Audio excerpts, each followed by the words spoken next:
Good evening, everyone. Thank you all for coming this evening.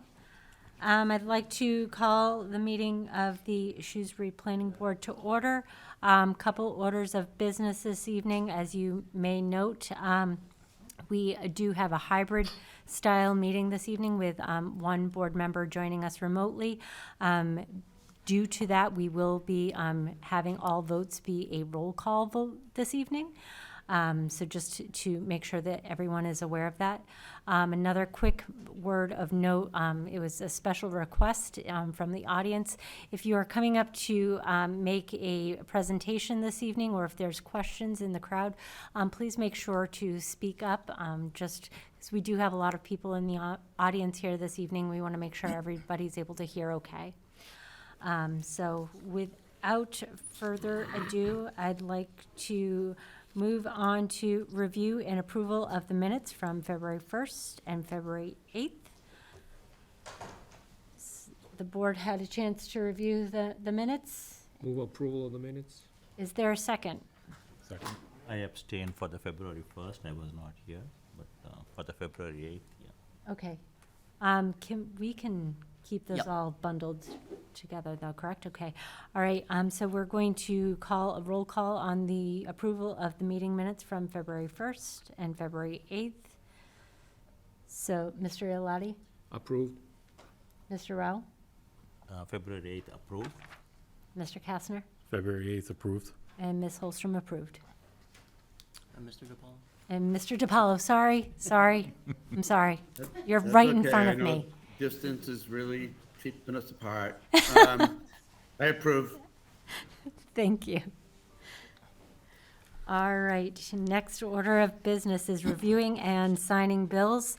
This evening, we have two bills to approve of. One from Graves Engineering for 440 Hartford Turnpike in the amount of $718.25. And another one for Graves Engineering for 142 Clinton Street for review of their second site plan. That is for $2,269.75. Is there any questions, comments, concerns on the bills this evening? If not, can I entertain a motion to accept? I propose that we accept the bills as read by the chair.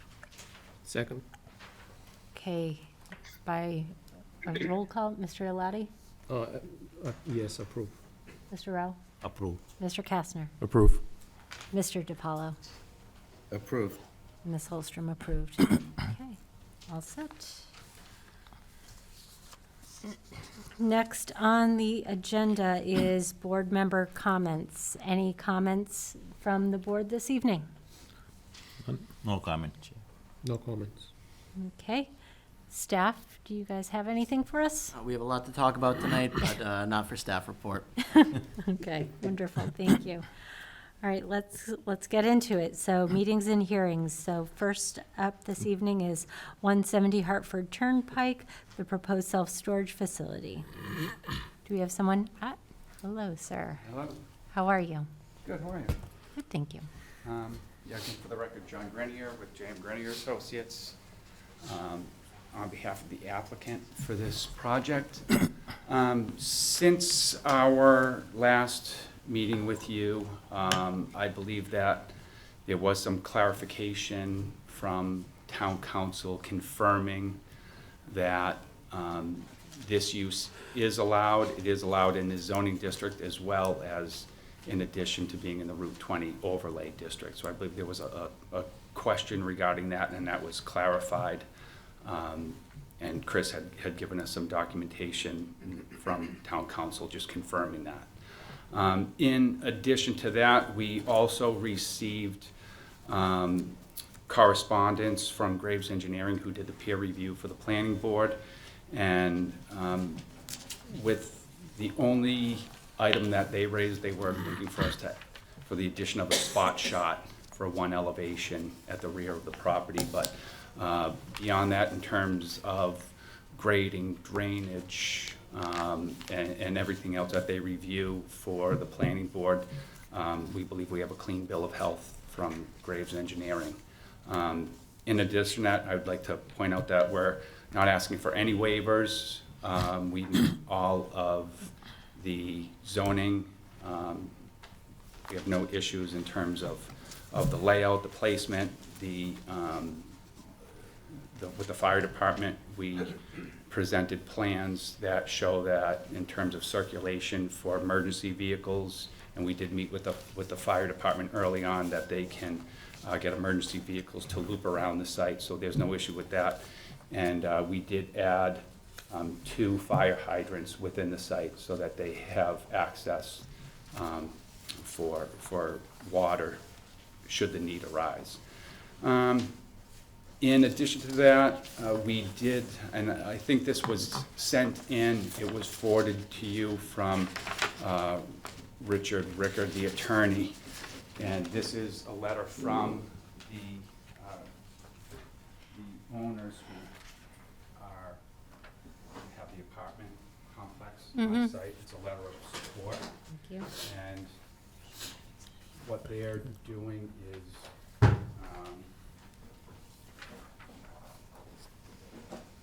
reaffirming what we had presented at some of the prior meetings, that the reason that we are asking for a modification for the special permit for this use is that originally they had earmarked some retail use in that area.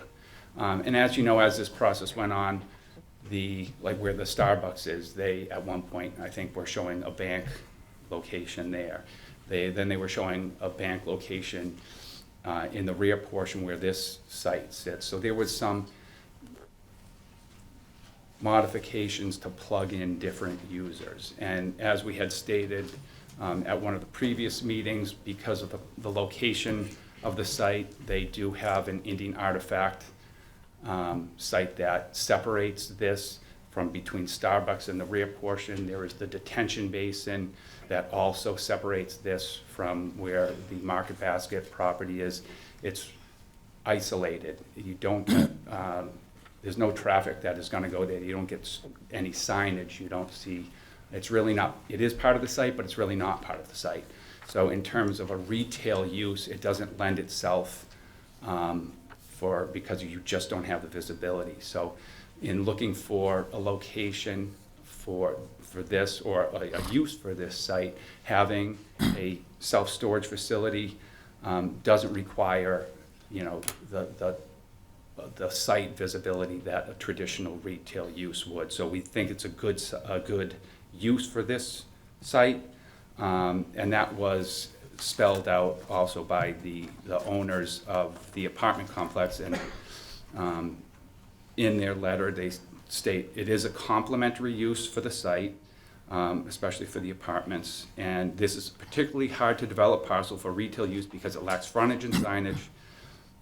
They state that the proposed use is in high demand and it will also lessen traffic around the site versus a traditional retail use. So we have been talking to them as well as DeMoulas, who's the Market Basket, and we are working with them to make sure that everything that we do in terms of lighting, site lighting, going into the site, any of the street trees, it all blends in with everything that they're doing over there, so we integrate into the site, the overall site as well.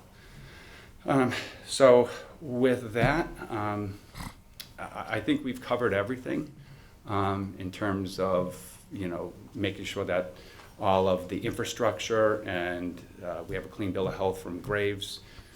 We've been working with the other people on the site. They believe that it's a good blend in for what they're doing.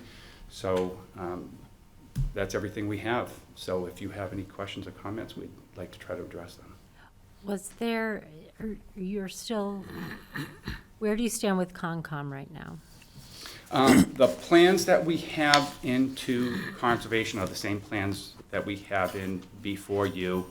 Conservation does have some hesitancy because the scope or the size of what was proposed under the original I'll call it market basket project, was, had less developed area. So they have some issue with, well, this is a new application, this is a new site, it has a new DEP file number. But they have some concerns, well, yeah, but it shows more disturbed area than what was originally proposed. So, we understand their concerns, but, we're working, we meet all DEP stormwater standards, we meet all, and actually in the review letter from Graves Engineering under their review, they specifically state that, in their review, that we meet all DEP stormwater standards, guidelines, we're meeting all of the regulations. So, we're moving forward with the project as we have it before you and before Conservation Commission. And, we believe that we're gonna get we will get an order of conditions for the site, but we'd like to move forward with this proposal as we have it before you. Members of the board, any questions or comments? Yeah, my concern is also on the lines of what the chair expressed just now on the Concom side. I believe they have some serious concerns on how the project was originally proposed as part of the bigger market basket project and how it is changing now. So I don't know. I mean, that needs to be resolved. It's not minor. I think, So that's my major concern. In this. And we understand that. Again, going through the process, we've met all of the regulations, and I would note, and we stated it earlier, this is a separate parcel. It's a separate address. It's got a new notice of intent application, a new DEP file number, which this is, although it is part of the overall project, it's a separate site, it's a separate application. It's, for all intents and purposes, this is a new application. So that's how we're moving forward with it. So we weren't looking to amend a previously approved site. This is a brand-new site with a brand-new DEP file number. So based on the new application, we're meeting all of our stormwater and DEP requirements. Other members? Yeah, so just kind of briefly, procedurally, if I can. So, John had mentioned the correspondence with town council on the use, so I just do want to point out that from that, we'll need a new special permit for the actual special permit use for the use type of the self-storage. So this is the modification of the site plan, but we will need a new special permit application. But I think in terms of looking at the site plan application modification, that could move forward if the board feels that's amenable, but we would still need to address use under the special permit criteria. So in terms of the Concom, I did receive a letter from the conservation agent at 4 o'clock today. So I know no one's had a chance to review that, but that kind of outlines some of the Conservation Commission items and understanding entirely that they're a separate process, but one of their concerns is the site disturbance. I think that Mr. Rao was mentioning the site disturbance in terms of what was originally proposed. So the only thing I just want to mention there is that, even if we approve here under this existing conditions, if conservation needed or required a reduction of the project scope, we would have to return for another modification. Yeah, and we understand that. Yeah. And just in terms of the scope of the project, that it's larger, the increase in impervious area from what was previously approved, or earmarked for that site. It's an increase of, I think, a little more than 1.5 acres of impervious area. And in the scope of the overall project between Market Basket, you have 250 apartment units, you have a bank, you have a Starbucks. On this large site, a delta of 1.5 acres is really, minuscule. If looking at the totality of the entire What is it development. percentage-wise? Percentage of the entire project? Yeah. There might be But we shouldn't be reviewing this as percentage of the property, as he's continuing to say that this is, separate from, right? Yeah. Like, it's a Right. completely separate project, so, the open. I'm trying to look at, I have the overall zoning table from the overall development. And I'm trying to look at if they acreage, they have any acreages. Open space. They don't have any, lot coverage. Well, if you look at the maximum lot coverage for the overall parcel, I think overall they were at total 8.8% lot coverage, and the allowable is 35%. So overall, the site is at 8.8% lot coverage, and it's allowed 35%. So if you added on another 1.5 acres, it's got to be, fractions or maybe 1% or 2%. Mr. DiPaolo, do you have a question? Yes, I do, Madam Chair, thank you. First, a comment, where Conservation Commission is not satisfied yet, I don't think that we should be making a decision, because it could affect ours, and then we're gonna have to start over again and modify this permit again. I have an issue with calling this a separate parcel for some instances, but it's not a separate parcel for other instances. And I had asked if this truly was supposed to be a separate parcel because of the way it was permitted. I had asked staff and got feedback from town council, I believe. And this parcel, even though it's going to have separate owners,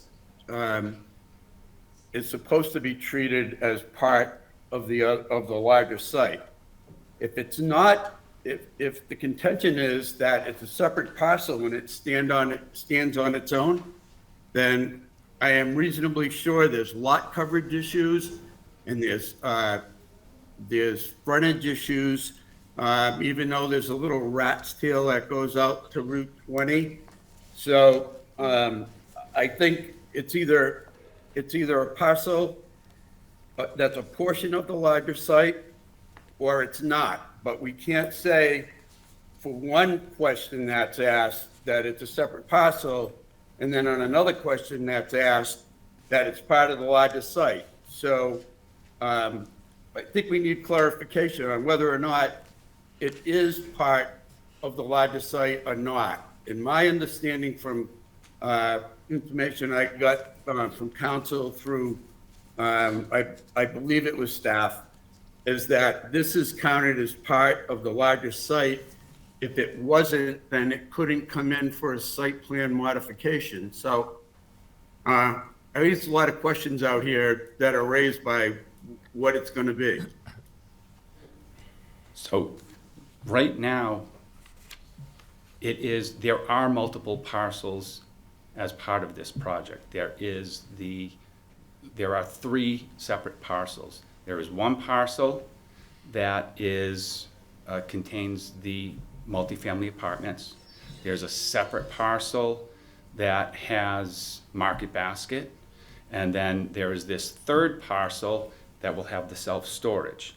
So in terms of the Route 20 overlay, you have separate parcels, but in terms of the function in the overlay, what's allowed in the overlay, you can have common access, common utilities.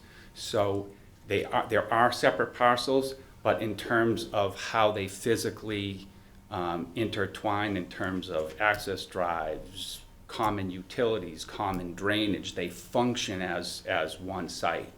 In terms of applications, this site was chopped out as a separate A&R lot, I want to say in 2021, at least a couple of years ago. And in terms of applications for, new permits with conservation or with DEP, it's a separate parcel with a separate DEP file number.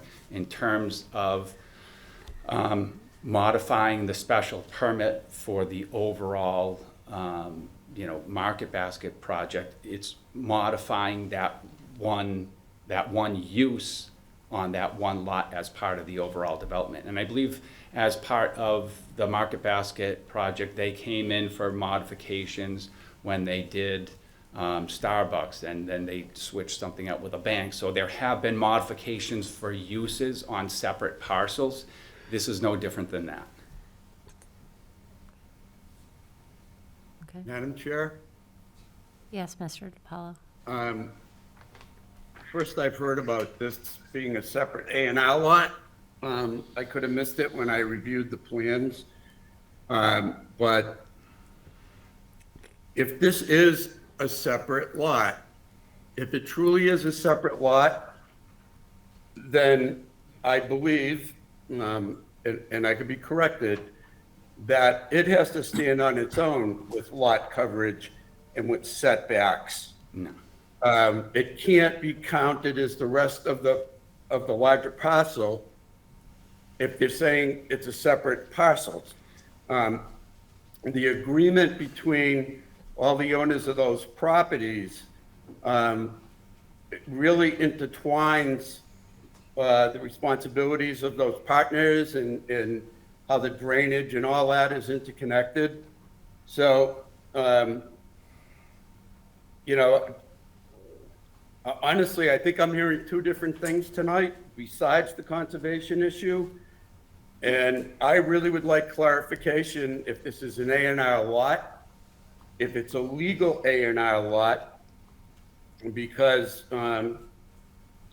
I was led to believe that pigtail, rat's tail, whatever they call that little strip going down the side, might not actually be enough to give that its own frontage. Maybe it does, I'm not a lawyer, but to me, there's too many open questions.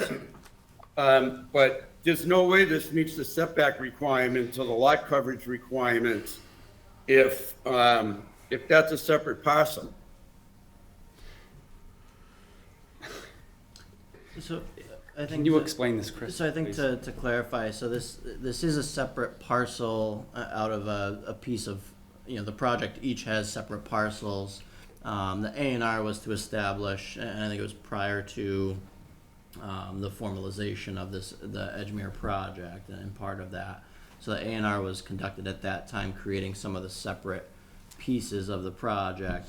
The application before the board tonight is a modification of that site plan of the whole site. So it is receiving some benefit of being a part of the entire site, and does need to meet those requirements of the project as a whole. So it is looking at the entire Edgemere project.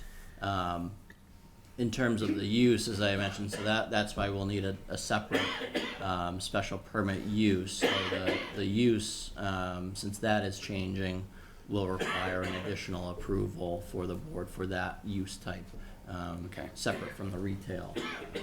So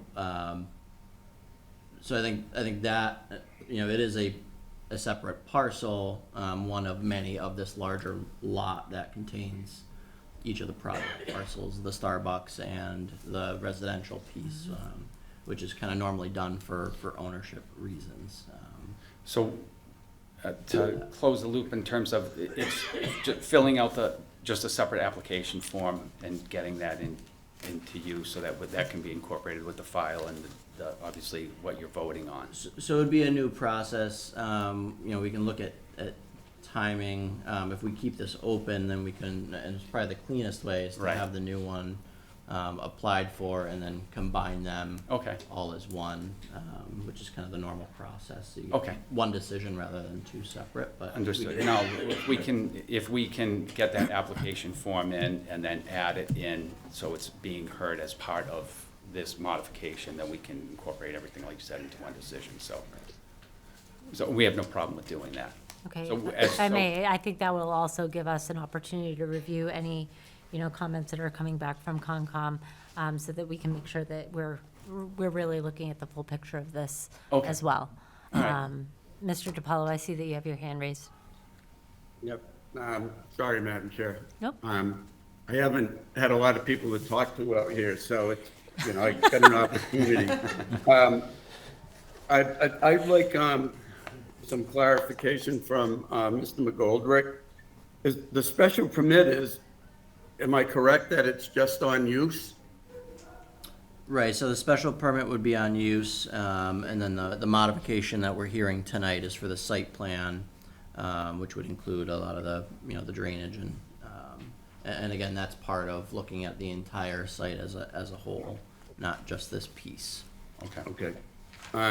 So we'll get that into you, and then you can, if there's other clarification that needs to be done, we can take care of it in the meantime. Can I follow up with Mr. McGoldrick?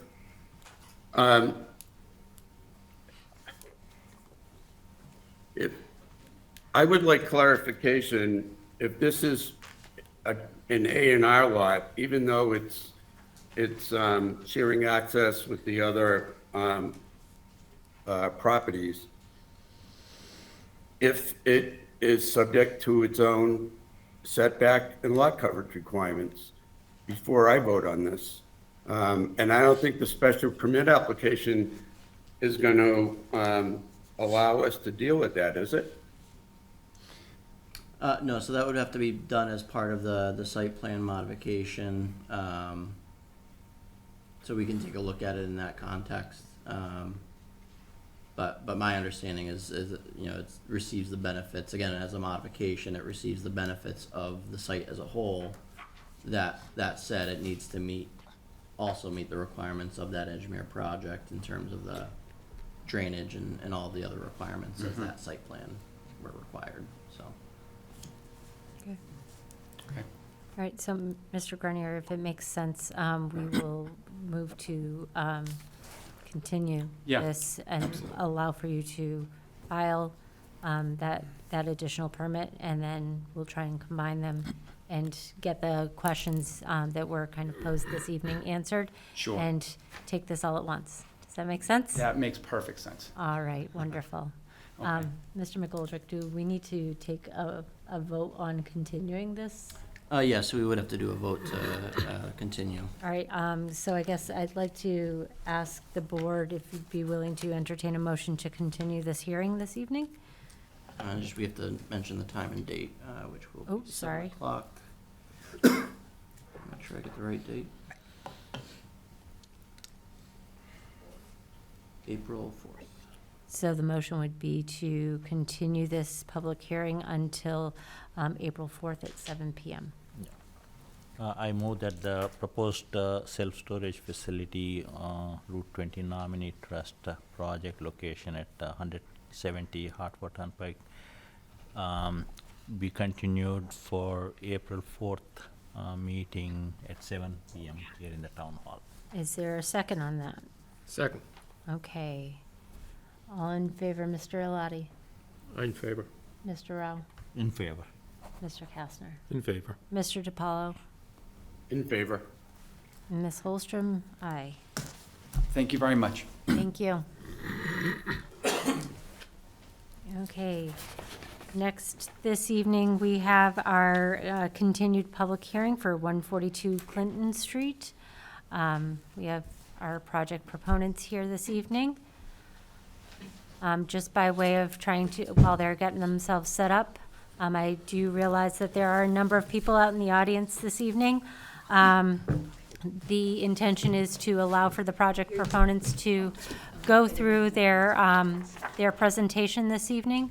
The town has conducted a peer review for the traffic study work. So we would like to have somebody to kind of speak to the peer review that was conducted. And then the idea would be to open up it to questions from both the board as well as the public, recognizing that there are a number of people here this evening and trying to make sure that everyone has the opportunity to say their piece. I'd like to try and ask you all to keep your comments to roughly like no more than 5 minutes and try not to be repetitive. And obviously, as we go into the rest of the evening, if there's other questions or comments that come along, we'd certainly be more than happy to entertain, but just trying to be mindful of everybody's time. So with that, I'd like to turn it over to Mr. Donahue and your team. Thank you, Madam Chair, members of the board. For the record, Mark Donahue from Fletcher Tilton on behalf of the owner, 160 Holden Street, the applicant, for the special permit and site plan approval before your board. As we discussed at the first meeting, we are designating subject matters for each meeting, and this evening's subject matter is traffic.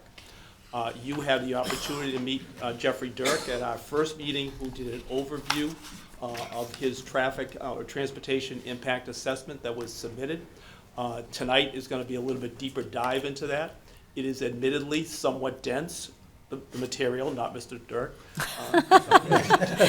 Clarify. Argue with that. There are 14 intersections which Vanessa Associates studied as part of this, and there are recommendations with regard to some of improvements to some of those intersections, and you'll also hear about post-occupancy efforts to make sure that the information being submitted is accurate. So with your permission, we'll have Mr. Dirk walk through his presentation. We do have the benefit of the peer review comments from Bowman, which Mr. Dirk will address some suggestions they had, which are already being implemented, and then we'll be glad to answer questions from the board and, of course, our friends in the public. So with that, Jeff? Thank you, Mark. Good evening, Madam Chair, members of the board. As you heard, my name is Jeffrey Dirk. I'm the managing partner with Vanessa Associates, and we're the transportation consultants on the project. So the introduction was perfect. I gave you a general overview of the traffic study or the transportation study last time. So now we'll get into a little bit more deeper dive in some of the details of the analysis that we had undertaken. And as Mark and the chair had noted, we do have the benefits of the peer review. Also, for the benefit of the audience, we heard comments and questions at the last public hearing, even though it was just a general overview of the project. So we not only have the benefits of the peer review, we've also had the opportunity to look at all the comments that were raised in the questions. And at the end of the presentation, we'll touch upon some of the responses to the questions that were raised at the public hearing, and then I'll talk about how we're addressing the peer review responses. As it relates to the peer review, I think as you look through some of the comments that are there, the mechanics of the analysis that we've undertaken, what you'll see is they've agreed with the methodology. They've asked us to do a little bit more homework in some subject areas, and I'll talk about that. But as it stands in terms of how we went about conducting the transportation study, they're in agreement with all of that. So when I'll talk about the specific parameters that we had evaluated. So first thing, and go next slide, thanks. In terms of the transportation assessment, so one of the key things and the first things that your consultant does is make sure that we're preparing our document in accordance with state standards, but also standard practice of the industry. So the Massachusetts Department of Transportation sets the standards and the criteria that we need to follow when conducting the transportation study. The goal of that is so that as you have other transportation professionals presenting in front of you, they should be presenting the same type of information to you. The key thing is really that as you look at cumulative development in the area, sitting as a planning board, you should be able to look at my traffic study, someone else's transportation study, and understand what the cumulative impacts are on the community in the specific roadway. So if we're doing things consistently, That should be able to provide useful information to you as you're evaluating projects. So your consultant has certified again that this study was prepared in accordance with those standards, so it meets the accepted practices. We've also had the opportunity to have dialogue with the Department of Transportation. So the information and the improvements that we'll talk about have all been reviewed by the Department of Transportation at the very initial level. That initial level really means looking at it similar to what you'd done in the last meeting. The parameters of what we're proposing to do have basically been generally agreed upon, that they mitigate the impact of the project. And I think more importantly, as we're going to talk about the access into the project site, what you'll see is common to what I think you've heard on other projects. The Department of Transportation kind of weighs mobility in a very high level, mobility being pedestrians, bicycles, and public transportation users. That gets weighed just as heavily as vehicular traffic.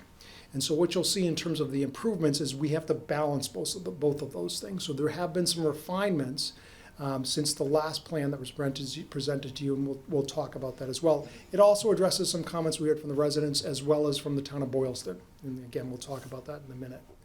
From the standpoint of the project and looking at its overall impacts, we'll talk about how we've gone about understanding impacts to motorist delay and vehicle queuing at intersections, but the overall impact as measured versus conditions without the project was generally what you'd experience is at any of the intersections, and as you heard our attorney mention, there's 14 intersections in a really wide study area.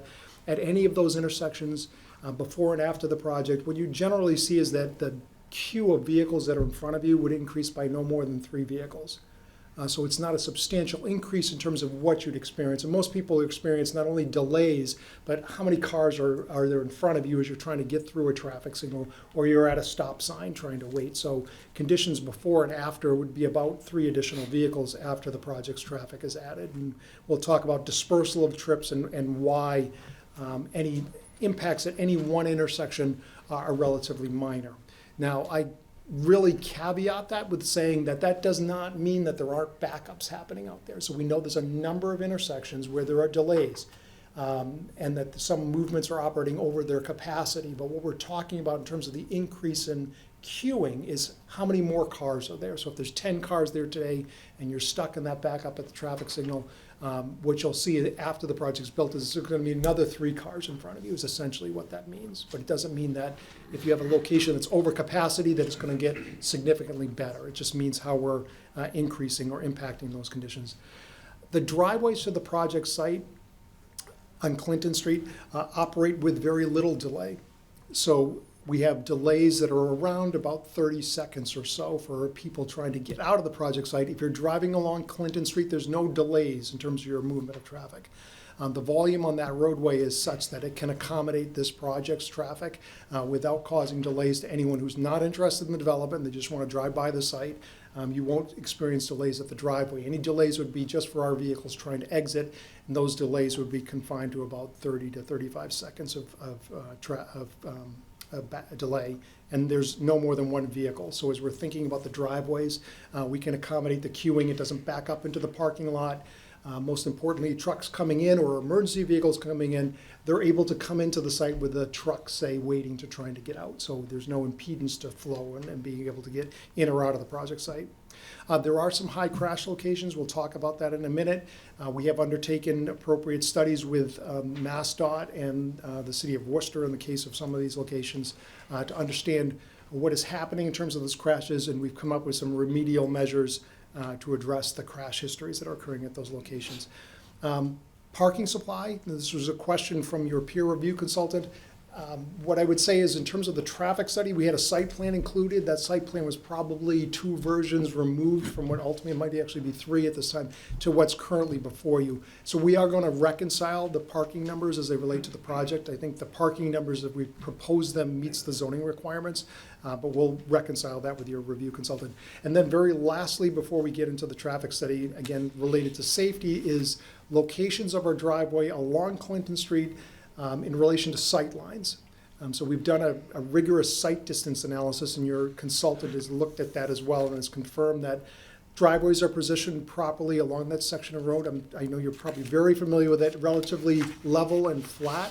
very wide shoulders on that section of road. So as you envision trying to come out of the site, looking to the left or right, the sight lines far exceed 500 feet in either direction, exiting the project or driving along Clinton Street, which exceeds what's required for safe operation of those intersections. Next slide, please. So this slide shows the context of the project site. It's shown in yellow on the slide here. I also mentioned, if you look to the left of where the site is shown, is the Holden Street parcel, which is not a subject of this application before you, but I mentioned that because that project or the potential development of that site has been considered in our traffic study. So we didn't assume nothing was happening there. That's built into the traffic numbers, and then we've essentially layered our traffic on top of that. So we've ensured that the improvements, as we've talked about them, do reflect the fact that potentially there could be up to 500,000 square feet of warehouse space on that project site, and that's built into the numbers that we've assessed. Next slide, please. So this slide shows the existing conditions and really our study area. So the 14 intersections that we've evaluated are shown on the slide here. You can see it stretches from a number of intersections within Shrewsbury, but essentially Route 70 all the way down to Interstate 290, Plantation Street, Northeast Cutoff, Holden Street, and 14 major intersections of the area. A number of them are also within the city of Worcester. This study area was developed based on comments that were received by the Department of Transportation, as well as the community, so Boylston, Shrewsbury, the city of Worcester. We did submit what's known as an environmental notification form, which I'm sure you've heard of. That environmental notification form, which just generally talked about the project, the amount of traffic that was going to be generated. As a result of that, comment letters were developed and sent to us. Those comment letters have a number of comments as they relate to the project, but importantly as they relate to our assessment, it included a list of intersections that the communities, town of Shrewsbury, Boylston, city of Worcester, wanted studied as a part of this transportation assessment, and that's represented of the 14 intersections that are shown on the slide here. What's also shown as you're looking at kind of the color coding that's on there, where you see the orange lines are where there are sidewalks. If you see any blue lines, that's where there are crosswalks at locations. This is important because this is a transportation study, so we're looking at not only vehicles, but we're looking at pedestrians, bicycles, and as I mentioned, transit users as well. So we want to understand holistically the transportation infrastructure, so that's why you see where there are sidewalks, and I think just if you're keying in on the project site, of course, as you know, there are no sidewalks here. Sidewalks start to pick up on the project side at the Boylston line and then run along Route 70 to the north from the site. So as we talk about improvements, and this were some of the questions and comments not only from the board but also from the residents, is really how can we have connectivity, promote those connectivity, allow for linkage to the existing sidewalk in Boylston. So we'll talk about that because that is a refinement to some of the improvements that we're going to be doing as a part of the project. You can go to the next slide, just to kind of change things up. So again, this slide here just shows the study area that we evaluated. The 14 specific intersections are listed on this slide. Now, just in terms of talking about existing conditions, so the first thing that we have to analyze or understand in our transportation study, we have to have a good baseline existing condition, because what we're going to do is look at future conditions with and without the projects. We need to have a good baseline to start from and then grow those numbers forward to look at what the impacts of the project are going to be. So we undertook an extensive data collection effort, essentially traffic counts at each of the 14 intersections. We also measured volume and speed along Clinton Street, where the project site is located, over a 2-day period, so 48 hours of traffic counts at that location there, so that we had a good baseline condition for which to project forward. Those traffic counts were done in 2020 and 2022. And then adjustments were made to those numbers. One of the things that your consultant had suggested is that we update the traffic counts. So we've actually done that. Those traffic counts were done this week. I haven't received the data yet, but we'll be revising the analysis that's presented to reflect current conditions. The reason that was asked or suggested, it was actually a suggestion, was because as we go forward with permitting of some of these improvements, the Department of Transportation wants to have more recent data. And one of the reasons for that is because what they've done is we used to make adjustments to account for COVID. And what they have said is that they no longer want transportation consultants doing that. So no COVID adjustments. And the reason for that was What they found was that as we tried to estimate conditions pre-COVID by looking backwards and then trying to go forward to make some adjustments, what they found is the numbers they were inflated. And they did not want us designing improvements based on inflated traffic numbers. Specifically, if we're looking at, do we need to install a traffic signal or not? So those inflated numbers are things that they no longer accept. And so as of March of 2022, no COVID adjustments are allowed to be applied to numbers, except in the case of if you have an office park. So if we're in an office park or studying intersection that has a significant amount of office-related traffic, you do need to make a COVID adjustment, because we all know the office buildings, if they're 50% occupied, that's pretty darn good, that people are working from home. And you have to also be sensitive about the days of the week that you do your traffic counts, because Mondays and Fridays, you're 25% occupied, if that. So that's one of the reasons why they scrapped that whole COVID adjustment, and we no longer do that. This traffic study reflects those previous recommendations, so those 2020 and 2022 traffic counts were actually increased by about 24%. The reality is that those numbers really, when we go out there and count them, what we're going to find, because we've done this in other studies, the numbers are either going to be, they're probably going to be lower than what we've estimated in this study. So as we're looking at that baseline condition, what I'm expecting is going to happen is we're actually going to start with lower numbers, and then we're going to go forward, because those adjustments of inflated numbers are much higher than we have actually experienced on the roadway. So we're going to be doing that and submitting that as a part of the response. Looking at specific to the project site, so the area of Clinton Street, where the project is located, the 24-hour volume on that roadway is just about 7,600 vehicles per day. So that's two-way traffic over a 24-hour period on that roadway. The peak hour numbers, which is when we're going to assess the impact of the project, are somewhere between about 500 and 700 vehicles during the peak hour. Again, that's two-way traffic on that section of roadway. A roadway such as Clinton Street, we would expect the volumes or its carrying capacity is somewhere between 10 to 15,000 vehicles per day. So it's well under what its capacity is. And that's why when we talked about the driveways and the limited delay, it's really because of the fact that the roadway is designed for a much higher volume of traffic than it's currently carrying. Where we start to see the impacts of traffic is at intersections. So of course, just driving by the site, you don't need to stop there now. So that's why it could carry much higher volumes of traffic than it currently is, and again, why the impact of the project isn't significant. We also, as I mentioned, measure the speed of traffic on that roadway. So at the project site, we measured, again, around 7,500 or so vehicles per day. So we measured the speed of each of those vehicles as they drove by the project site over a two-day period. So we measured the speed of about 15,000 vehicles over a two-day period. The posted speed limit where the site is located is 45 miles an hour, and there's a passing zone along the front of the project site. What we consider for design condition is what's known as the 85th percentile speed. So of the 15,000 vehicles that we measured the speed of, what we're interested in is what is the speed that 85% of those vehicles either traveled at or below, and that's what you design for. So the 85th percentile speed of those 15,000 vehicles was about 41 miles an hour. So it's just below the posted speed limit.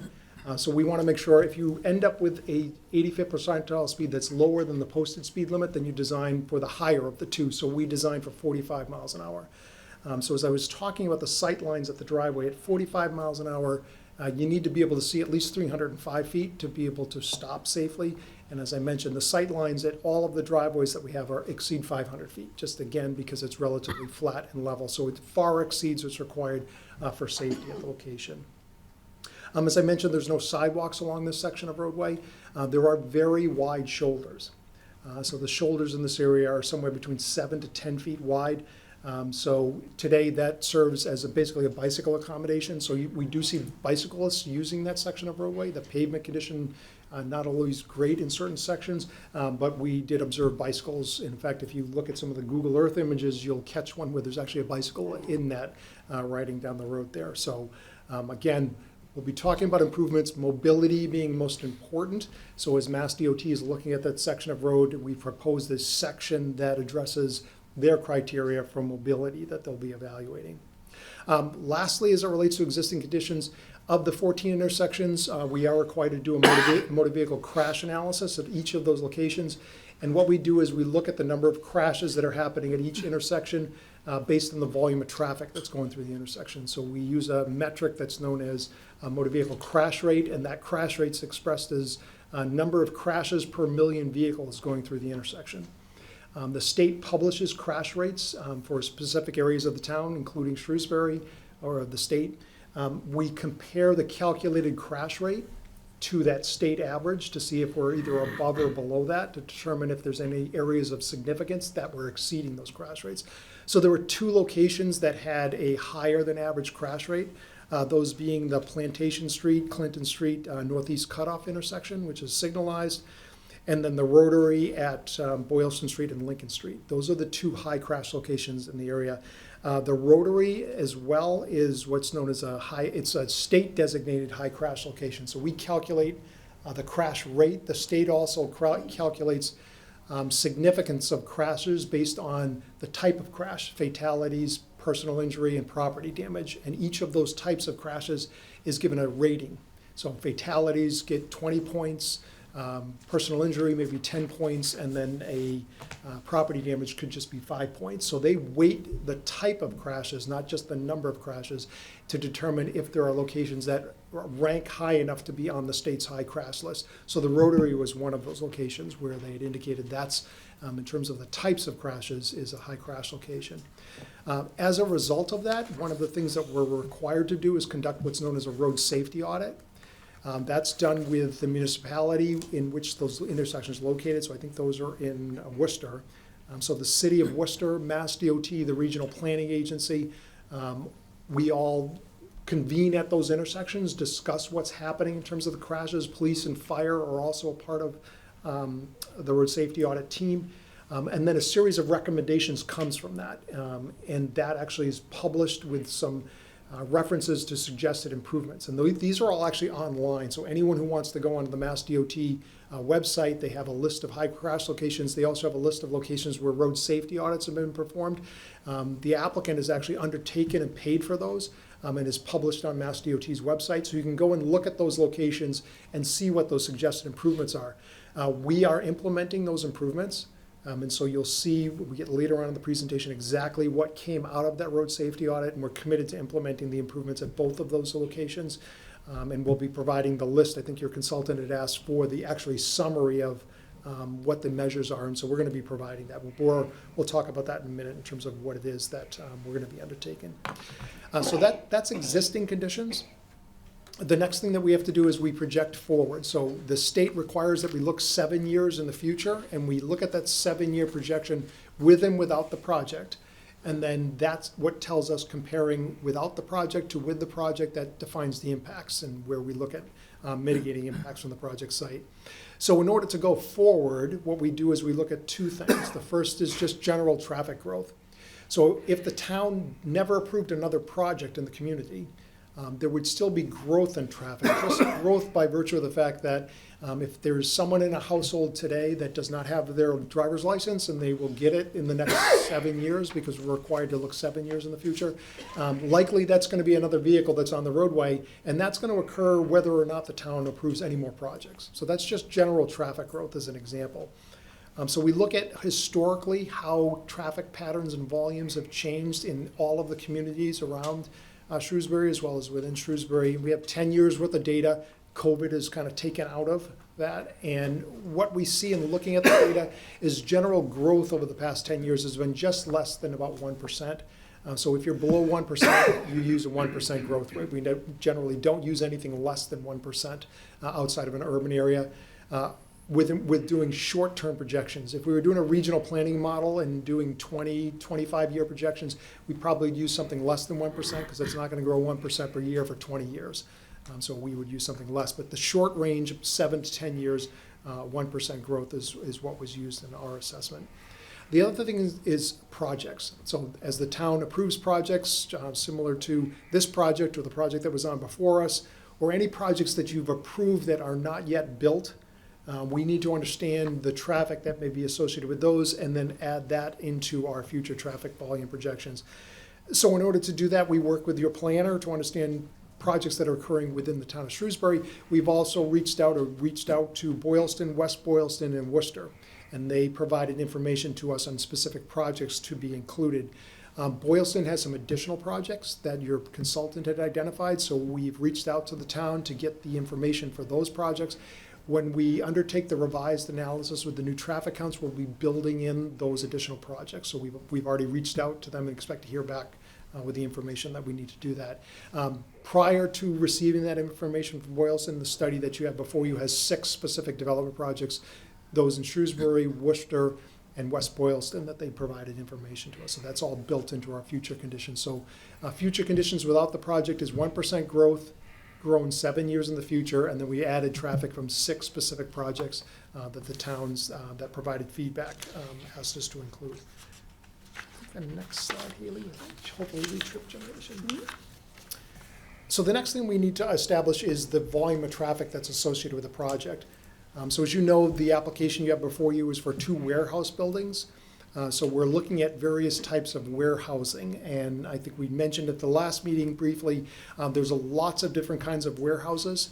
And so we look at all of those various warehouse types, and we've selected the one that produced the highest volume of traffic, given that a tenant has not been identified for the warehouse use at this, or warehouses at this location itself. So there's generally 3 types of warehousing that we look at. There's just general warehousing, which could be any type of end user where you have products coming in, getting repackaged and then shipped out. So sort of like a cross-dock type of operation. So it's just general warehouse. And then there's also what's known as a fulfillment center. So that's your Amazon facilities. And there's 2 types of fulfillment centers. There's a sortation and a non-sortation, and I may have spoken about this at the last meeting. These type of warehouses for the fulfillment centers are generally over 1 million square feet, and they're generally 3, 4, or more stories tall, because there's a lot of conveyors and robotics that are taking place in these facilities. So a sortation type of warehouse is where you order a lot of small goods. So if you're ordering a toothpaste, a razor, some deodorant, things like that on Amazon, that's done at a sortation warehouse because they're taking small products and they're sorting them and putting them all together. If you order multiple things and then trying to, as you kind of select, they want you to have one delivery. So if you order 3 different things and they're going to come at different days, they want you to get them all on the same day so they can put it in one box and bring it out to you. So a sortation warehouse is basically picking all those items off the shelf. They get sorted, they get put in the box, and then it gets shipped out to a parcel hub, which will then deliver it to you. So it's small products being all packaged together. A non-sortation warehouse is where you have larger products that you can't sort like that. So if you order a refrigerator, a microwave, dishwasher, things like that, generally anything that's bigger than 18 by 18 inches, those are done in non-sortation warehouses. This is really just one product. Less type of robotics and things like that that may happen at those facilities. So that's a non-sortation warehouse. Again, those facilities are well over 1 million square feet and generally multi-stories. The last type of warehouse is the parcel hub. So that's where the little vans are. And so, as you look at those facilities, they could be somewhere between, 200 to 300,000 square feet. Probably the most characteristic or most significant defining feature of that is it's a small building with a ton of parking. So 500 or so parking spaces around them because the vans are all parked in those spaces. The other thing is that there's at least one, if not multiple, doors to drive in and out the warehouse because they pull in, they load them out, and they go out the other side. So as you're looking at the type of warehouse that is proposed here, what it does in looking at kind of the design of the warehouse, it fits into the general warehouse category. There's not doors to drive in one side or out the other side. There's not a lot of parking to stack a lot of vans around the warehouse itself. And then as we look at a fulfillment center type of warehouse, we don't have the stacking of multiple levels within the warehouse. But we did look at the traffic that would be generated by each of those land use types. And as you looked at the fulfillment center uses, they actually, for this size building, generate less traffic than a general warehouse. So because of all of that, we arrived at, we're going to use the general warehouse use because if it were to go to one of those uses, which it really can't because it's not designed for it, we've got the traffic covered.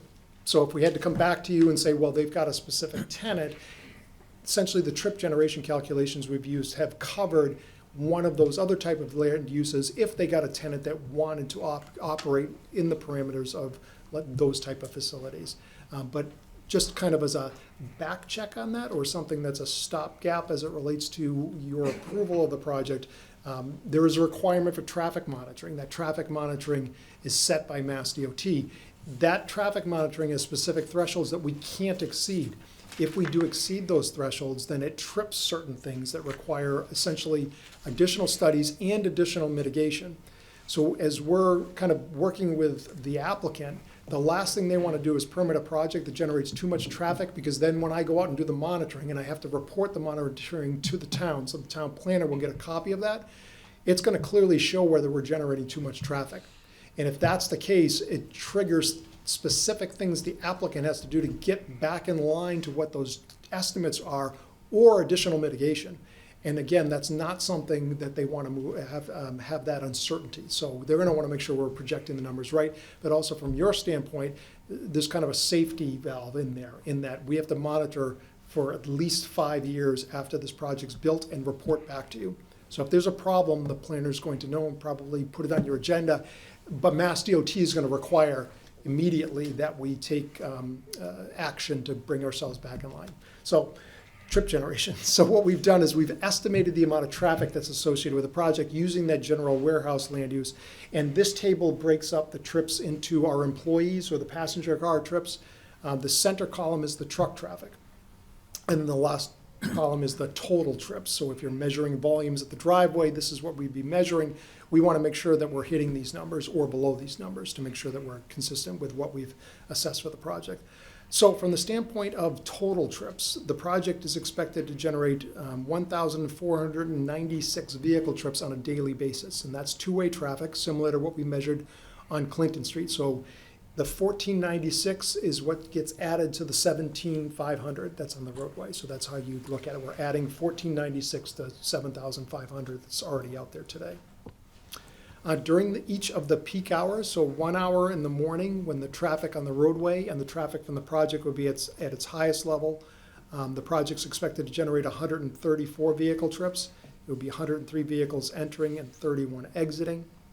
And then in the evening, the highest traffic volume hour between 4 and 6 in the evening. So a 1 hour period, we're expecting the project will generate 137 vehicle trips. It's 38 entering, 99 exiting from the project site. I know, probably concern, or at least in terms of focus, is the amount of truck trips, because this is a warehouse. So as we're looking at, those are total numbers, as we look at the amount of truck traffic that's going to be produced on a daily basis, of the 1,496 total trips, 554 are expected to be truck trips. It's 277 trucks in, 277 out. During each of those peak hours, so this is the roadway peak hour, so if you're going to work in the morning or dropping someone off at school, during that heavy traffic volume hour in the morning, the project's going to produce 18 truck trips. And in the evening, when you're coming home from work, the project's expected to produce 28 truck trips. Now, the reason that the number of truck trips is low during those time periods is because of when the trucking activity actually occurs. So sort of as I'm driving to the meeting here tonight, I'm driving down 495, which has a lot of truck traffic connecting from 95, heading down to get on the Mass Pike. And what you see during times of day is, during the evening, like now, there are trucks on that road, but nowhere near the amount of trucks that are on that road during the midday time period. And really the reason for that is the truck drivers don't want to get stuck in traffic any more than we do. So what they do is they tend to travel before or after the peak time periods on the roadway. A lot of the trucking activity happens during the middle of the day. And next slide here. So what I've done is I've taken the 544 truck trips and I've distributed them over the course of 24 hours, essentially. And what you'll see in looking at the slide here, so we took the amount of traffic from the project, the 544, applied it to a distribution that's developed based on actual warehouse data. So this looks at a warehousing facility and how the truck trips arrive and depart over the course of the day.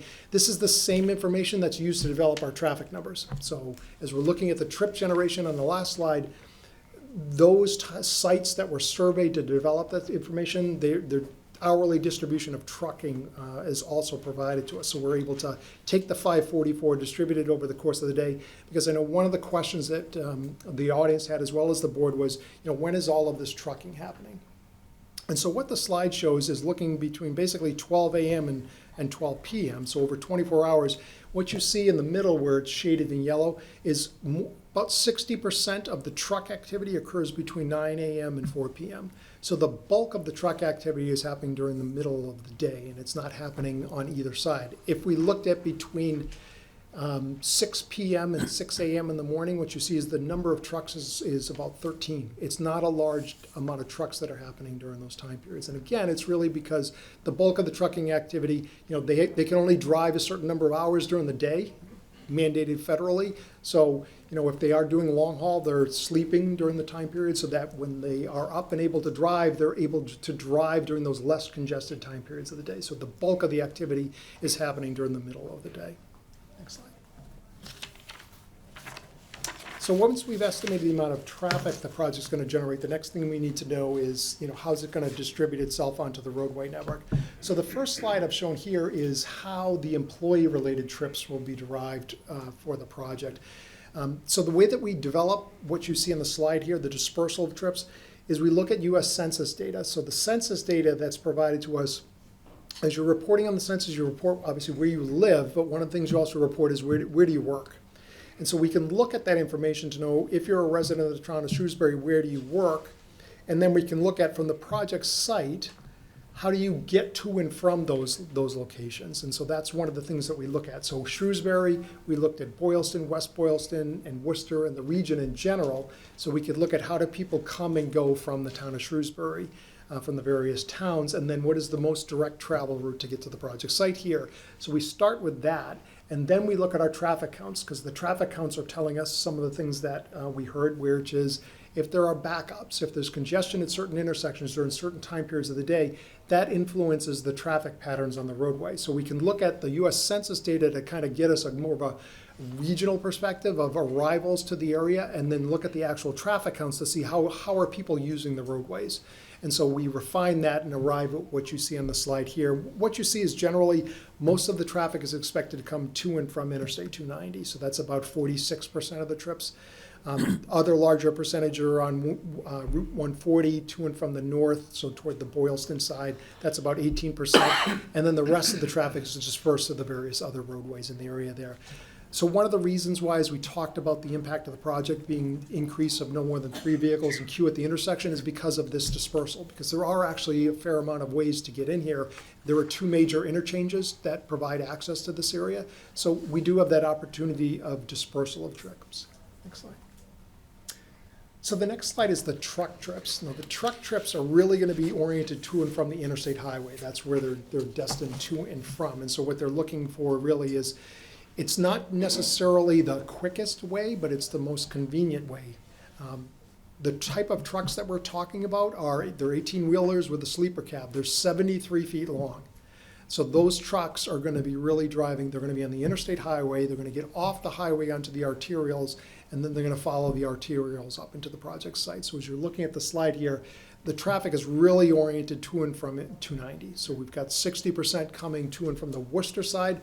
The reason for that is because of the connection to the Mass Pike, and then 84 down to Connecticut and New York. So a bulk of the trucking activity is going to be coming up from that direction and coming from the Worcester area towards the project site. About 40% is coming from 290 toward the 495 side will be coming in. So that's coming from 95. It's coming from Canada down 495. So that's where those types of trucks are coming from. So we have the trucking activity coming in 60% from the Worcester side, 40% from the 495 side as it's coming in. We have 2 interchanges, obviously, on either side that get them into the project site. So we have the Boylston Street interchange, and then we also have where Main Street is. And so those are the 2 interchanges that are going to be used. Then the project will come in basically from Main Street up to Lincoln Street, Plantation Street, and then on to 70 if it's coming from the 495 side. If it's coming from the Worcester side, you see it getting off at the Plantation Street interchange and then coming up Plantation Street to Clinton Street and then coming into the project site. Those are the primary truck routes, and again, thinking about the type of trucks and the drivers that we have, these are 73-foot-long trucks. They're staying on the major roadways because that's where they can maneuver, and that's where the trucks are going to be. As we look at this trip distribution, because I know there was a question from the town of Boylston about trucks heading up to 140, this is not to suggest that no one's ever going to head on Route 70, travel north to Route 140. What it's saying is this is the primary truck routes that will be used for the project site. There may be some trucks that want to go north, but the majority of them are not going to be oriented in that direction. And if the truck numbers, again, if we're talking 18 trucks during the peak hour or 23 trucks, if we're off by 10%, that's 1 or 2 trucks that might be going up in that direction. It shouldn't be construed to say that no trucks are going to go in that direction just because we're saying on this analysis it's really toward 290, but that's the primary truck route. These are the directions the truck drivers are going to be given to get to the project site. And so, they'll be provided with 290 to either one of these interchanges, Plantation Street to Clinton Street and to the project site, and then the same thing when they're exiting the project site. So this is the dispersal of trips, and this is why those numbers I had shown you on that first slide with the trip generation for the project, you can see as we get away from the project site, the numbers get smaller and smaller, and then as we add them out to the 14 intersections, the concentration of traffic is really dispersed. So that's why we're not seeing any significant impacts as it relates to the project. But there are delays at a number of these intersections, and we talked about some safety locations as well that need to be addressed, and so we'll be undertaking some improvements. And I think that's the next slide. So after we've conducted our analysis, there's a series of recommendations that we have as it relates to both the project design itself, the driveways, the internal circulation, and then external intersections of the 14 that we had looked at. The first set of recommendations deal with the access to the project site and circulation within the site. And I think they're things that you would expect on a good set of site plans. So the driveways to be at least a minimum of 24 feet in width.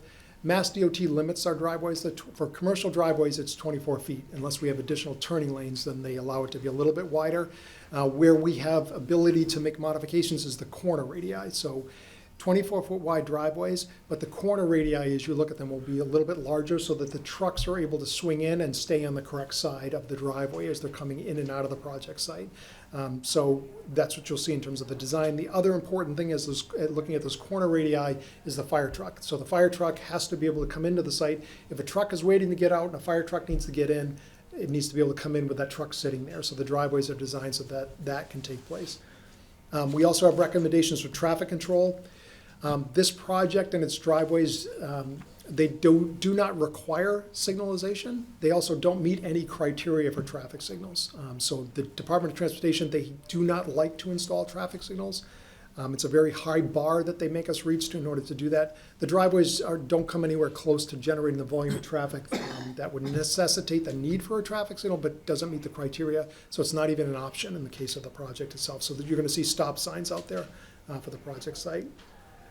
Internal to the project site, we're providing adequate parking, as I mentioned, and we'll demonstrate that to you, but it's zoning compliant for both of the warehouses.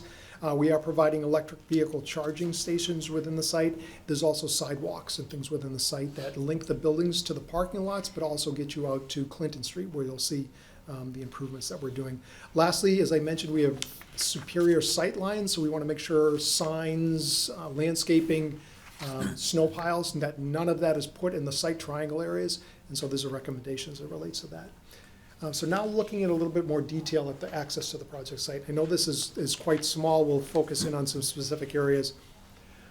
One of the changes that you see as it relates to what's going on Clinton Street, you'll see, I think if anything else, you'll see a lot of hatch markings on the road here.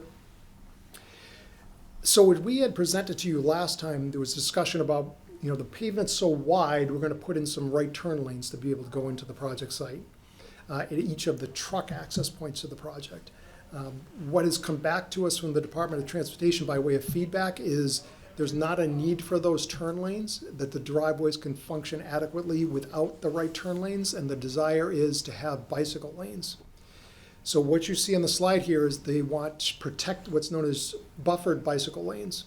So what you'll see on the plan here is there's actually a hatched area that separates the moving travel lane from the curb side so that a bicyclist will ride in that area and is separated from the travel lane by about a 5-foot buffer. And that's occurring on both sides of Clinton Street. Again, as the Department of Transportation looks at this, the volume of traffic associated with the project and the volume of traffic on Holden Street did not rise to the level where there was a need for right turn lanes, and that it was more important in this section of road to be mobility conscious and to accommodate bicyclists. And so that's what you see with the plan here. So that's a change from the last plan that you had seen, is that buffered bike lanes have been added along both sides of Clinton Street.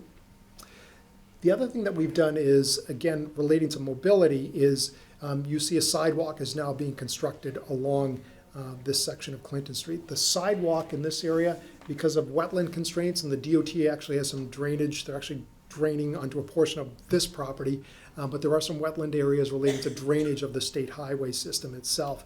So the sidewalk is actually along the, I think it's called the old Clinton Street side. So where the residences are, that's set back from Clinton Street proper, you see the sidewalk going along that section of road. So it's actually going to go from on-road at the Boylston Town line opposite the project site. It will go up Old Clinton Street and then rejoin back down in Clinton Street. So again, the idea is try to create a hospitable walking environment that addresses where the walking trips actually are with the residential neighborhoods. Then you go to the next slide. But one of the key things of this, and this was brought up, I think, by the board as well as the town of Boylston, was this lack of connectivity. So if we're building the sidewalks on the side opposite the project site, is the sidewalk as you hit to the Boylston Town line is actually on our side of the project site. So how do you accomplish this connectivity that would take place? So what's been introduced is you see a crosswalk at our driveway that allows for a crossing to get from the sidewalk that is on our side of Clinton Street across Clinton Street to where we're going to be constructing the sidewalk. To control that crossing is what's known as a pedestrian actuated rectangular rapid flashing beacon. So that's going to be installed there so that you'll push a push button. It's going to start lights flashing both at the crossing. It may also, if approved by the Department of Transportation, would also start flashing some advanced signs. So not only do you see the flashing lights at the crossing, but that in advance of the crossing where you have the little walking person symbol, it lights up a border on that sign as well. So that happens in two places. So that's very effective at informing motorists that there's a pedestrian crossing the roadway in this location. Warranted because, again, those speeds are above 40 miles an hour, so we want to make sure that we have some enhancements. So that's something that we've added to the plan, provides that connectivity, provides that mobility in that area. Next slide. So the next set of recommendations are our off-site recommendations. So we start with the two locations where we have the high crash locations. So the first is the Route 70 Plantation Street Northeast cutoff. So the first thing to address some of the congestion delays that are happening at the intersection is improving the timing of the traffic signal at the location. So we'll be doing that. And then there's a series of recommendations that came from that road safety audit. And so we're going to be implementing what's known as, they're called the short-term low-cost improvements. It's kind of a misnomer as we're talking about low cost. The low cost definition means that whatever the improvement measure is, it can't be more than $10,000. There could be 10 low cost improvements, so it's cumulative. It doesn't mean that all the improvements are less than $10,000. There could be $100,000 of low cost improvements that take place at that intersection. So we've committed to implementing the series of low-cost improvements that have been identified at that location, which in aggregate, there's probably 5 to 10 improvements that you'll see that we're going to do at that location. Plantation and Street at Lincoln Street, again, that was the other high crash location. So we're going to be undertaking some signal retiming at that intersection, and then also the short-term low-cost improvements. And we have a slide that will define what those are. Main Street at North Quinsigamond Avenue and Holden Street, again, that's a location where we did see that there are delays existing without even the project's traffic. So in order to accommodate the traffic from this project, we are going to be undertaking some signal timing adjustments at that location to make things better than what they would be without the project. And the key thing is we're looking at the signal timing is we want to offset the impact of the project, but to the extent that we can make a betterment, we're going to be looking to achieve that betterment as well. The last off-site recommendation is at the Main Street 290 ramp intersection. Those locations today do have backups happening on the ramps. In particular, say the westbound ramp, getting off on that ramp has queuing that occurs on the ramp itself. But it's also difficult to get on the ramp to head back towards 495. So as we're thinking about the truck traffic from the project, it's going to be getting off at that interchange if it's coming from 495. So we need to make sure that traffic can be accommodated. Those intersections I know have been looked at for improvements in the past, but nothing's really come to fruition at those locations. What we've discussed with the Department of Transportation is there's a need to undertake a planning study of those locations to define what an appropriate improvement is at these intersections. So those improvements that we're going to be looking at with the department deal with either signalizing those interchanges, or because of the fact that there's actually a lot of land area there, what has been happening recently, especially with a lot of these warehouse projects, is the roundabouts are being installed at the bottom of those ramps. So instead of the signals, the state actually prefers that we install modern roundabouts. So that may be an option that's going to happen at the bottom of the ramp. And when you think about that, if a lot of our truck traffic is making a right-hand turn, let's say, to come off of that, you can design those appropriately so that they're not interacting with you if you're heading, say, towards Town Hall on that section, because the trucks are getting off and traveling north. Whereas if we had a signal, we'd have to stop you to get the trucks in those directions. So the roundabouts function very efficiently, but they're also able to process much more traffic than a signalized intersection. They're also much safer. And so that's one of the reasons why they're preferred. So we'll be undertaking a study of both of those intersections to be able to determine what an appropriate traffic control measure at those locations. That study also allows for state funding to be allocated to implement those improvements, because state funding can't be allocated if there's not a study that demonstrates a need and what the cost of that need would be. Once that's done, then I know you've heard of the State Transportation Improvement Program, the TIP list. So projects can then be put on the TIP list, but you've got to have that planning study done first before you can go to the next stage. So we're going to be undertaking those studies. Next slide. So the next set of slides is detailing those short-term low-cost improvements at each of the high crash locations. So this slide shows the Boylston, Northeast Cutoff, Route 70 intersection. And what you see taking place there is a refreshing of all the signs of pavement markings at the intersection because they're degraded and they need to be replaced, so that's being done. There's some additional turn and pavement marking signs that are going to be put in place. And then where you see kind of the shaded areas in green, what was noted is some sight distance limitations at the intersection. So what was requested is that some selective trimming of vegetation take place in those locations, so that's going to be undertaken. Next slide. So this is the Plantation Street, Lincoln Street intersection. Again, the area that you see where it's kind of shaded or where the grayish pavement is, that's all brand new pavement markings and signs in those locations. There's also some additional work being done at the signal to be able to provide some additional turn indications there and some signs related to that. And so those are all the short-term improvements that will be done at that location there. Next slide. So the last two set of recommendations, and I promise this is the last two slides. The first is a transportation demand management program.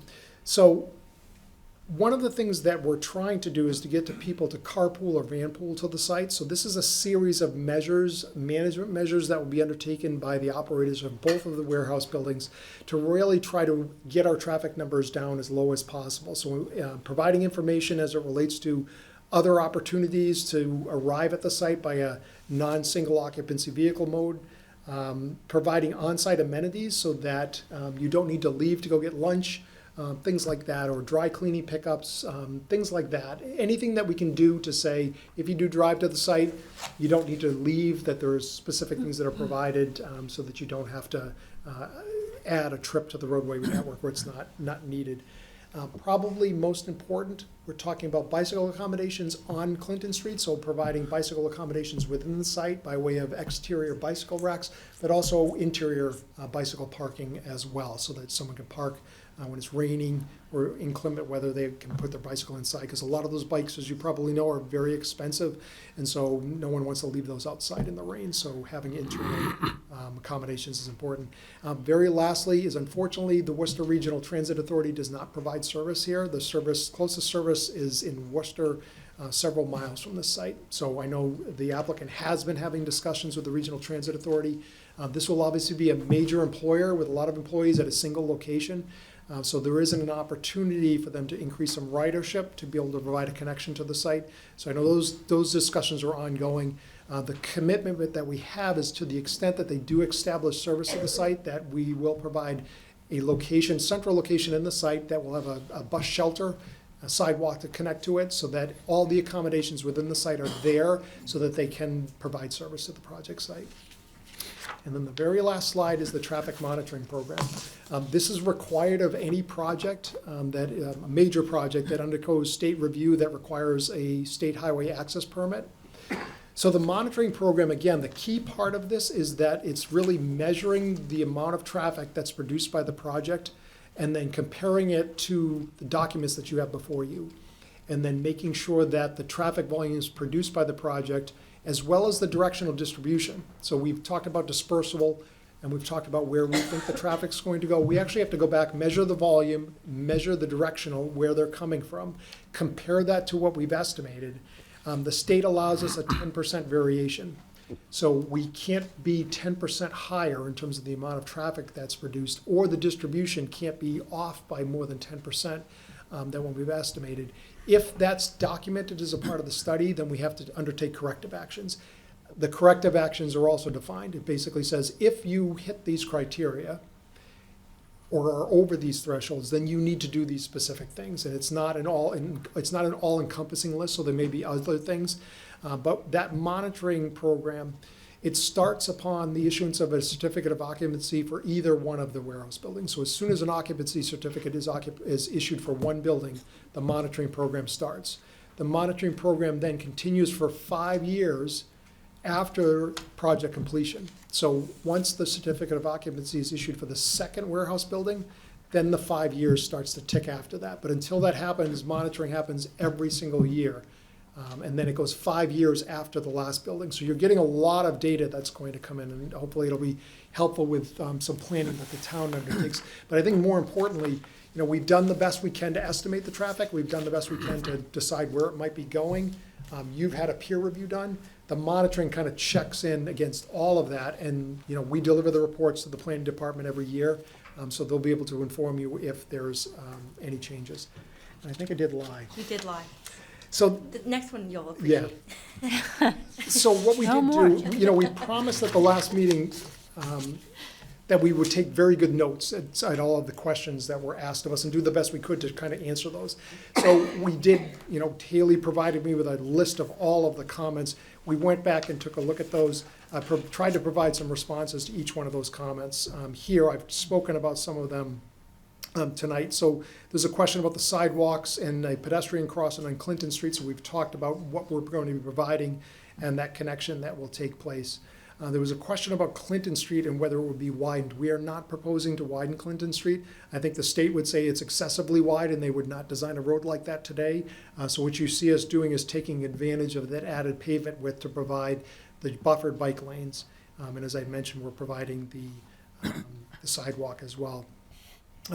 Discussion about or questions about how are we mitigating the impacts of the project. I think I spoke about that tonight, that we have accounted for our project growth in the surrounding towns. We'll be including the additional projects in Boylston as well. We've also included that Holden Street warehouse, so we haven't not considered that. That's built into our traffic estimates.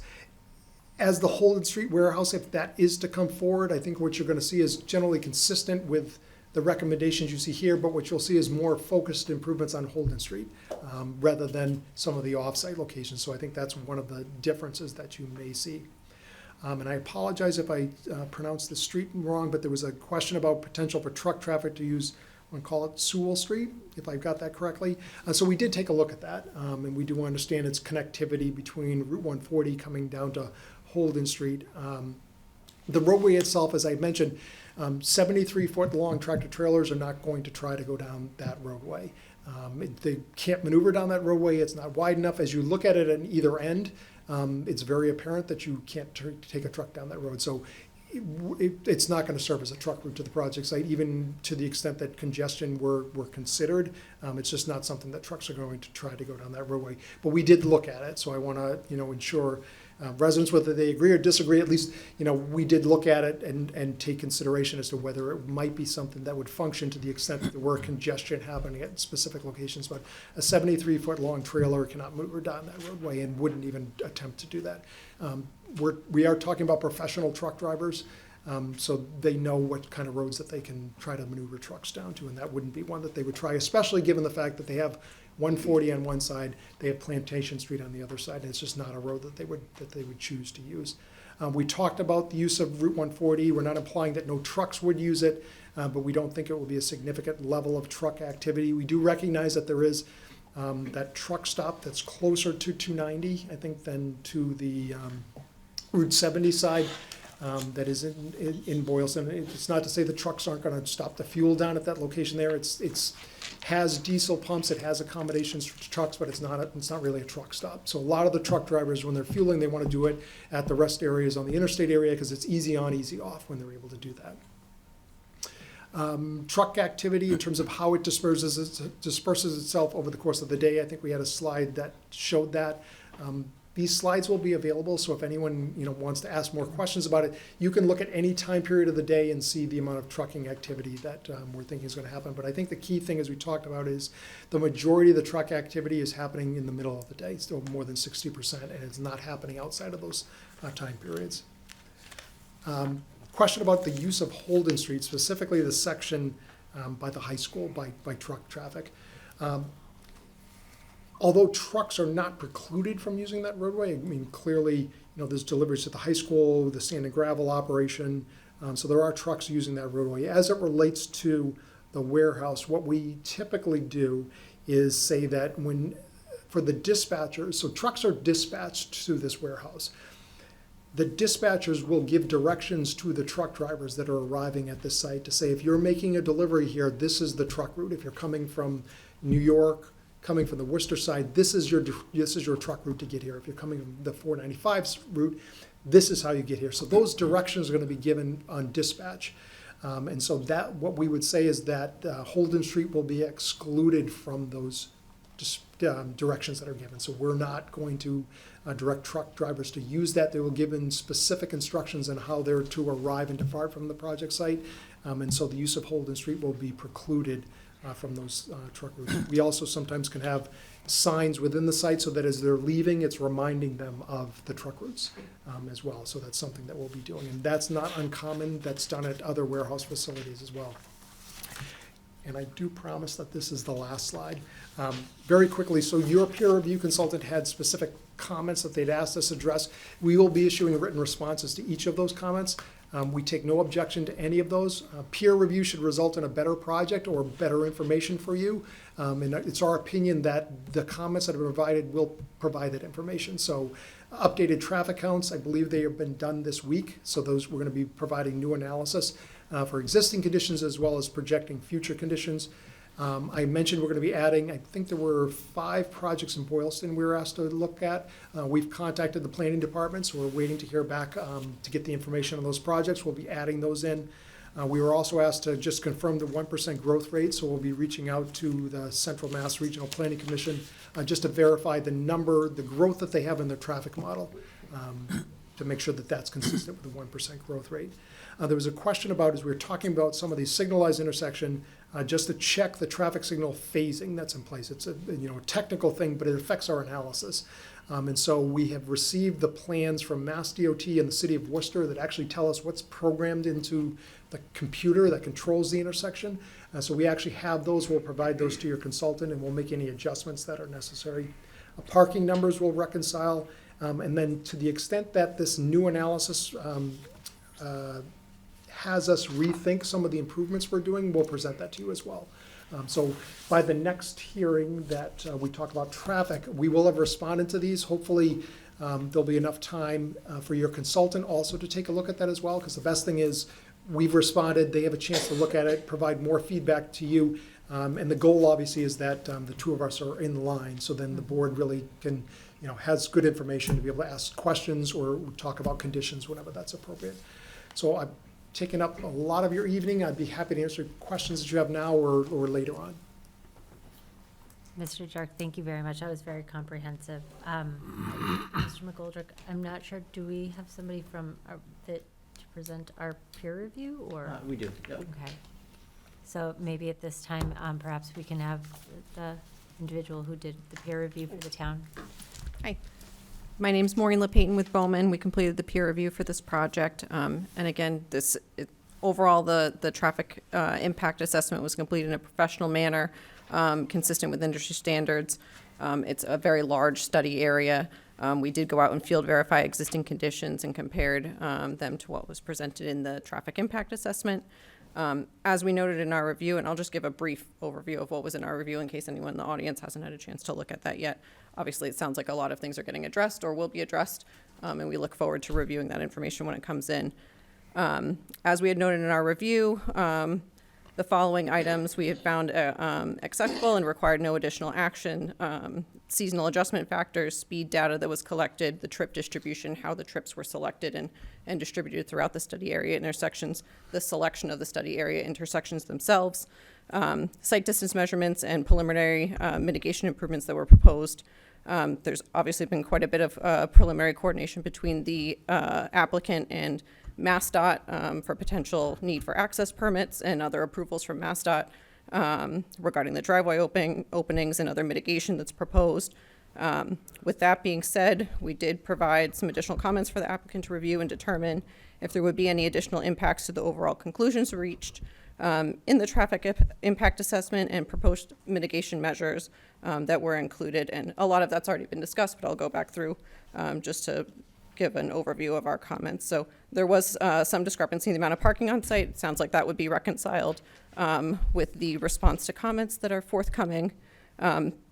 Based on our field visit, we did note some existing conditions that we requested the applicant either review and confirm impacts on the analysis or would like the applicant to acknowledge and show on the plans for future MassDOT coordination that would be needed if and when this project receives town approvals, one of which was the existing passing zone, which has been noted. It sounds like there's been some changes to the proposed right turn lane, so that response may differ from what was initially proposed with the right turn lanes being removed.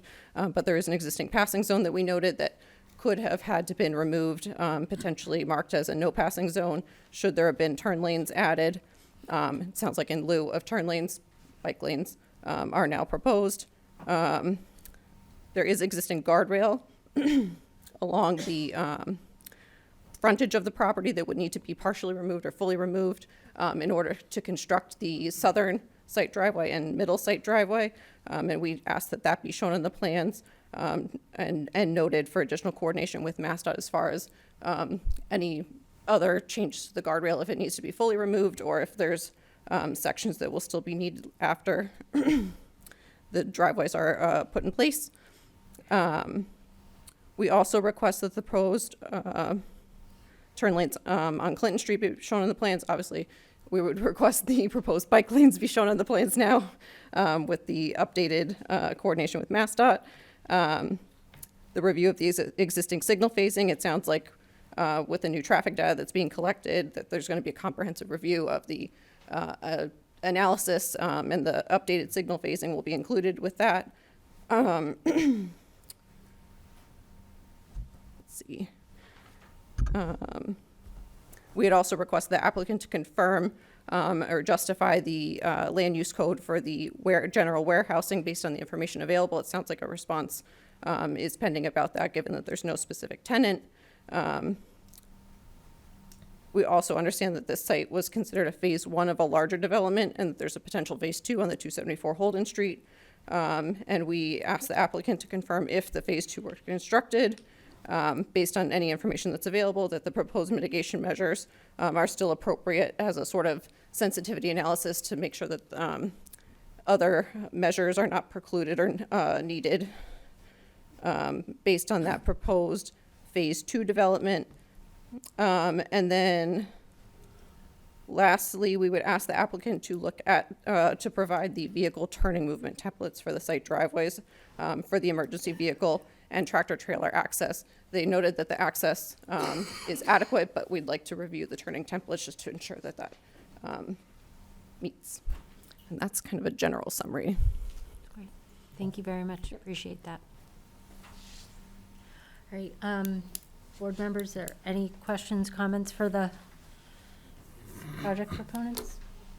Quick question, I'll keep it to minimum, because we have a lot of concerned citizens here and they want to express their comments and concerns. You indicated that there will be some state funding available for some of these traffic improvements. My guess is perhaps the city or town, the public entity would probably need to apply for that based on any project proposals or recommendations that you make. That funding is not going to go to you, right?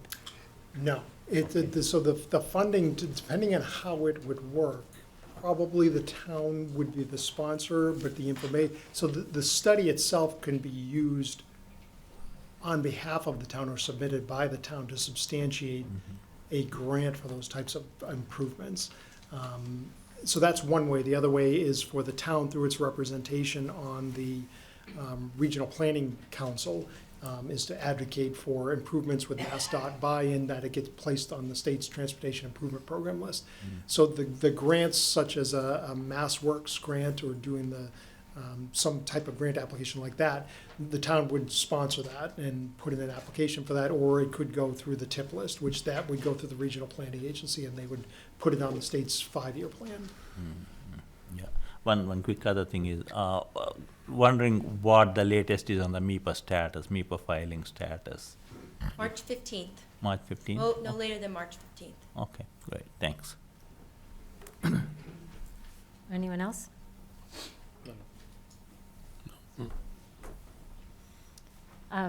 Real quick question for you, Mr. McGoldrick. Is this project on the town radar for, I know that the One Stop for Growth applications are coming up. Is this something that the town would be considering for looking at some of these improvements for this round, or is it Yeah. down the road? I don't know necessarily for this round, but it's certainly something that we're considering, and we typically coordinate with DPW on the one-stop grants. So if the timing works out and it fits, that's something that we could apply for. Okay. With your permission, Madam Chair, I do want to clarify that the recommendations from Mr. Durk as to the off-site improvements will be undertaken at the expense of the applicant. That work will be done. I think that the issue with regard to the potential of the grants was one of the commitments for the off-site work that Mr. Durk talked about, was the functional design report to be prepared, which, as he indicated, is a predicate to anybody getting any kind of grant in some fashion. So in that process, essentially, the applicant's moving it forward in a fashion, but the other improvements that were spoken of are all going to be taken by the applicant. Great, thank you for that clarification, appreciate that. I don't want to keep too much time, I want to be able to have the public speak, but I do have a couple of quick questions. When you were putting together the traffic study, you had mentioned that you were taking into consideration the Holden Street property, so the numbers that we were looking at this evening are cumulative, correct? So they are including both this property as well as the Holden Street property? That's correct, and that was a very good question that you asked, because when we submitted that E&F form, as was mentioned, it was one project with Right. 2 phases. Right. So we had a follow-up conversation with the MIPA office as well as DOT, and they made it very clear that because of the same ownership for both properties, that it had to be included in the traffic study. Even if one wasn't going to go forward now, the numbers still had to be in there so that when they're reviewing it, they're looking at cumulative impacts. Okay, great. And my last question is, in the event that the use changes away from the warehousing that we're talking about, what happens to the traffic counts? Are we looking at what you've proposed here tonight? Are we looking at that as, I don't know if this is a fair way of saying it, like a worst-case scenario versus a best-case scenario? Worst Or, case. okay. Yeah, All right. because of that monitoring program, if we walk away with an approval, and I'm not sure if if the specific approval is gonna say warehouse, then it has to be, then it needs to be warehouse. If they were to change to industrial manufacturing or something like that, they would still be bound by the traffic numbers. And so if the numbers ended up, because it's a different type of warehouse or a different use that generates more traffic, then it's gonna trip that monitoring program, and then that's gonna require mitigation. But I think more than anything else, it's gonna violate the state, state highway access permit is all of a sudden going to be in violation, because that's based on the use and the amount of traffic. So there's a number of things that would happen if we exceed those thresholds, and if there was a different use on the site that generated more traffic, or a different type of warehouse. Okay, great. And one final question, I promise. How much does this proposed project contribute to the overall capacity of Clinton Street, or of the roadway? Yeah, so I think we do have I didn't present, there's a table in the report that has like the percentage increase in traffic at any of the intersections in the area. So we're adding, what did I say, about 1,496 vehicles to 7,500 vehicles on the roadway. So that represents a percent increase, but as it relates to like how much, is the road being overburdened? And I think that's the key thing that's looked at, because it's actually operating under its design capacity. Right. So we have a percent increase, which is the 1,496 over the 7,500 on the roadway. Okay. But it's not creating a condition where the road's over capacity. Okay, great. Mr. DiPaolo, I can't see you, but I'm just wondering if you have any questions? No, thank you. I'm good right now. Okay, wonderful. All right, at this time, I'd like to open it up to the public. Please state your name and your address. Rachel Missel, 23 Cypress Ave. I have a number of things to bring up, and I'm going to go as quickly as I can. I do want to say that I think your comment at the beginning, asking the residents to keep our comments to a minimum, is a little bit unfair given the magnitude of this project and what weight it is going to have for this community. So I would like to ask that if we start to run out of time tonight, that you continue the opportunity for residents to speak, because I think this is really, really important. So with respect to your comment that there will be no trucks going down Sewell, that may be true, but we're talking about 500 employee parking spaces, and employees will come from 140 down Sewell. I know that I do. I live on Cypress, so I use Sewell to get to 140 myself. So I do think that that needs to be taken into consideration with respect to the residents who are going to be impacted by that. Bike lanes on Clinton Street seem counterintuitive to me, because where are you going to go? How are you going to use that? If you're going on your bicycle from Clinton Street into Worcester, you're going to go down into the Rotary, where there's a high accident rate. Why would you want to do that? There's no other place for people to use their bicycles after they get off of Clinton. I appreciate the idea of monitoring to make sure that you're staying within the bounds of what you've been expected to do, but that's kind of like, we've already done the damage, now let's go back and monitor and see what we need to do to compensate for that. When you have 30 seconds of wait time times approximately 500 employee vehicles, that's 250 minutes a day of idling. Think about the particulate matter that is emitted just from the idling, not even from the number of cars that are going to be coming through that area. That is a huge environmental impact, very close to a high school where students are running cross-country up and down Holden, Cypress Holden, and through the woods there by the power lines. That is going to be a huge impact on public health. crossing at Clinton Street from Holden is a very, very dangerous spot already because there's a curve in the road, and when you're coming from Holden to cross Clinton, you can't see what's coming until you nose out. So if there's going to be this project, I would recommend that there be a traffic light there, because otherwise I'm concerned that people will be hurt. Have you looked at the impact of traffic from Main Street to Holden? Again, trucks aren't going to go that way, but cars are. You're talking about from 9 to 4. That's a really busy time for the high school, for parents going up and down, for students coming up and down. I think that could be something that we need to look into. The line of cars trying to get onto 290 in the evening, going east on Main Street, is really long. It comes all the way down to almost Holden. So that needs to be looked at as well, because if that number of cars is going to be increased during peak traffic times, then you're going to have a huge backup.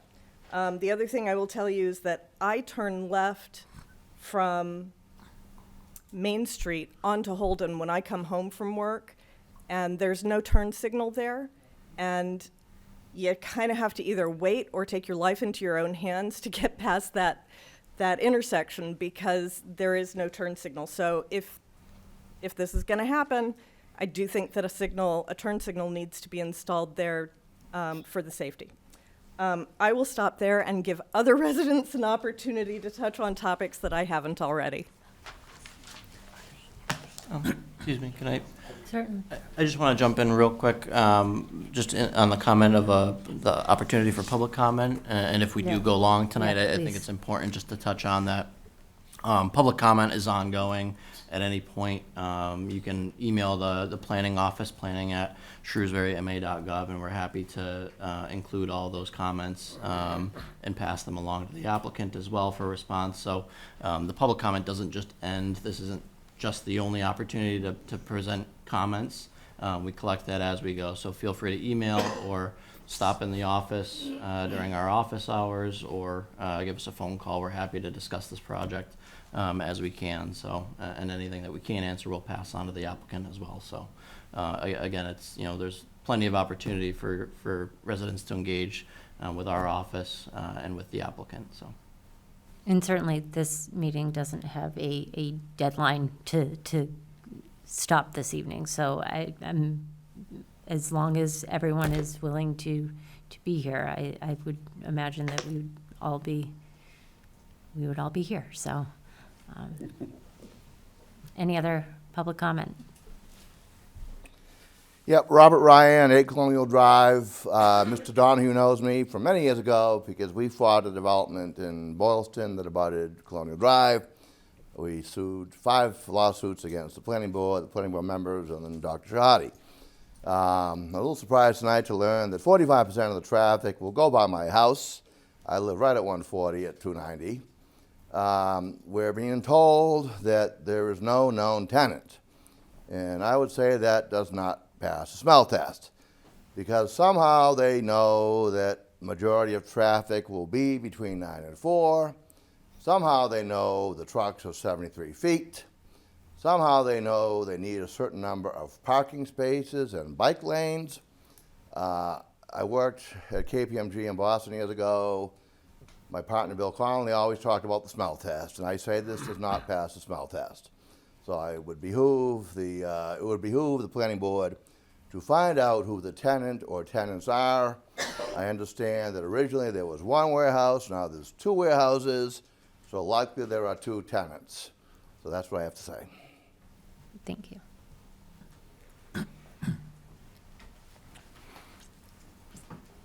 Karen Mohinky, 141 Sewell Street. And I just would like some clarification on using the land code of 150 for warehousing to determine the traffic generation rates. So I just want to read the beginning of it and just ask for some clarification on that. It says the warehousing 150 code was used to develop the traffic characteristics for each of the warehouse buildings that are associated with the project, as this land used produce higher overall traffic volumes for the project versus the use of trip generation data for other warehouse types, including those for a fulfillment center, parcel hub warehouse. We note that the building designs do not have the characteristics that would support the operation of a package delivery station, which would include the ability of trucks/vans to travel through the building for loading and parking layout to support the storage of delivery vans at the site. My question is, does this mean that these warehouses will not be used as a 155 high cube fulfillment center, such as Amazon, or a 156 high cube parcel, such as UPS and FedEx? Do you want to answer that? If you, I could actually have her come in and work for me tomorrow morning. To get the IT land use codes down. I have a hard time teaching my young engineers those. So what we've said in terms of the trip generation is that, and I think it goes, so we're saying the project is not designed to accommodate the parcel hub or the fulfillment center warehouses. However, if for some reason a user that would want to operate a similar type of facility that would fit within those land use codes, the amount of traffic that's produced would be less than the amount of traffic that the land use code 150 general warehousing produced. So what we've done is we've looked at each of those land use codes, estimated the amount of traffic that would be generated by each of the different land use codes, and what the result was this land use code, the general warehousing land use code 150, produced higher traffic volumes and higher truck volumes than those other land uses. What about, Excuse me, so because it produced higher traffic volumes than those other land uses, we use the higher of those. And that's what we've said. That's exactly what you read is what I said, which is we looked at each one of those, estimated the amount of traffic, and 150 produced the largest number of truck trips. So what about code 155, which is a high cube fulfillment center? I looked that up on the IT code. Yep. And it says that it generates 7 times more traffic than the 150 warehouse code. However, during the AM and PM peak times, it's 11% less traffic. So you've got to, so one of the things that you have to do is when you're looking at those, look at the curves. So when they go and develop this data, what you'll see is curves. There's a bunch of data points, and when they do this trip generation, they go out and count various types of land uses. Those land uses, they plot those on curves. You'll see little X marks on a graph. Some of the land uses have different sizes to them. So when you look at those fulfillment center land uses, what you'll see is the smallest size warehouse building is over 1 million square feet. So the traffic numbers that are associated with a fulfillment center, you want to have a building that's 1 million square feet or larger, because the data set, as it relates to something smaller than that, it doesn't exist. There's no data points. So you have to be very careful when you're looking at the trip generation to make sure, number one, the building characteristics are in line with what that land use is. So you have to read the entire land use. And what you'll see when you look at fulfillment center is it says the average building size is 1.1 or million square feet or above. So when you look at the land use that you're studying, you have to make sure that it fits within the data set that's available to you. So when you look at those data sets, what you'll end up with is, in some cases, because they're 1 million square feet or larger, if I apply the traffic numbers, all of a sudden you look at the peak hour numbers you're talking about, and it's unrealistic. It produces very low volumes, because if you actually plot it so that it goes down through the X and Y asymptote, it goes right through it goes negative. So you have to be very careful when you're looking at those to make sure that what you're looking at for the land use fits within the exact description, and that the data is consistent with that type of facility. So we've gone and undertaken that an exercise, and the land use code 150 is what fits for the type of building and the data set that's available for estimating. Could it be a fulfillment center? It could be, but it A would high generate cube less. It fulfillment. would generate less traffic. Or it could be a parcel hub?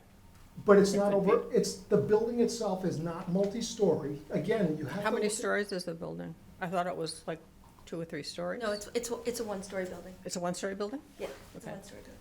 But I think, rather than me, answering the question as well, we presented the data, you also had another professional engineer look at it as well, and we both Okay, agreed. but the reason I asked is 'cause it was not clear to me, and I'm I'm not sorry. an engineer, so thank you for the answer. And if I could just have a couple more minutes, I just have one more thing to say.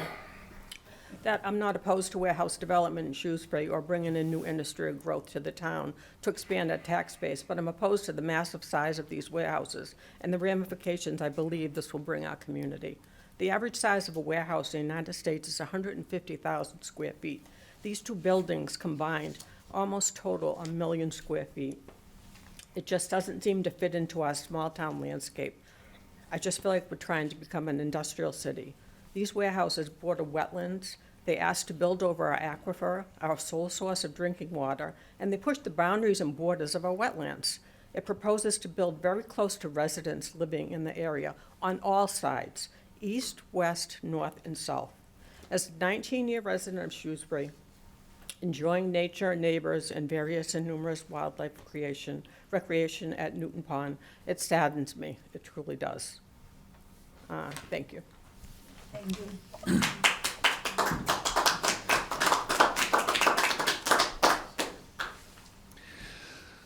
Hi, Tom Grisso, 4 Candlewood Way. I have a couple of comments, but I wanted to respond just first of all to this thing about a one-story building. The documents on the planning board's website clearly says in one of the graphs 4 stories. It's a 48-foot tall building, and therefore, in most people's ideas, it's a 4-story building. Just wanted to put that on record. But 2 questions. One is really glad to hear that there's special attention being given to the on-off ramps on 290 in Maine, because that's where almost every family's teenager ends up in the morning and the evening. My question is, does that have to be, will that study be done and presented before a permitting occurs, a permitting decision? Sorry, can you repeat the question? Yeah, I heard that there was going to be a study. It was going to involve the state about roundabouts or signals or whatever at the on-off ramps on Main Street from 290. Do those studies have to be presented to you before you decide on permitting? So they don't have to be presented prior to permitting. It's, I'd defer to the board if they find a value in having those prior to, and we can work with the applicant on logistics, but they're not part of the required materials. Okay, well, I consider that unfortunate because that is the very kind of thing the Shrewsbury residents and their concerns for their children are concerned about, and to approve or a permitting without knowing what's going to happen at those corners, I think is a problem. Second thing is just a suggestion. I don't know whether on Holden Street people are concerned about the trucks taking a shortcut there. Whether legally one could basically not allow trucks over a certain size to go on that, to make it illegal to do so, and to post signs saying that, nothing over a certain amount of tons. If that's possible, that would further comfort us in terms of trucks coming along the Holden cutoff to get to the site. Thank you. Madam Chair, if I can just respond to the first question about the 4 stories. I will check the plans again. It was probably a mistake in the zoning index that the engineers did. So one of the reasons why we liked the town of Shrewsbury zoning bylaws is it allows for a 50-foot building. The Class A standard for warehouse space is a minimum of 36-foot clear inside the warehouse, and that's measured from the finished floor to the roof below the sprinklers and the lights. That makes it convenient for their racking and very efficient. They can fit a whole nother rack above 36-foot clear. We're proposing a 40-foot clear building. So again, that measures from the finished floor, which is 4 feet off of the ground for the loading dock. So by the time you get to the middle of the pitch of the roof, we have a slight pitch in our roof, you get to 48 feet. It's not a multi-story warehouse building. Depending on the final user, which we do not have at this time, there may be a requirement for mezzanine space on the inside. That's different from what Jeff's talking about as a multiple level sort facility. So just wanted to clear that up for the record. Yes, ma'am.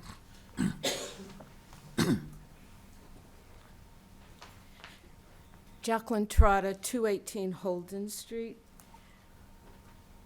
As with every other meeting I've been to, there's been a lot of information to absorb, but I've yet to hear a response to an email that I sent back in January regarding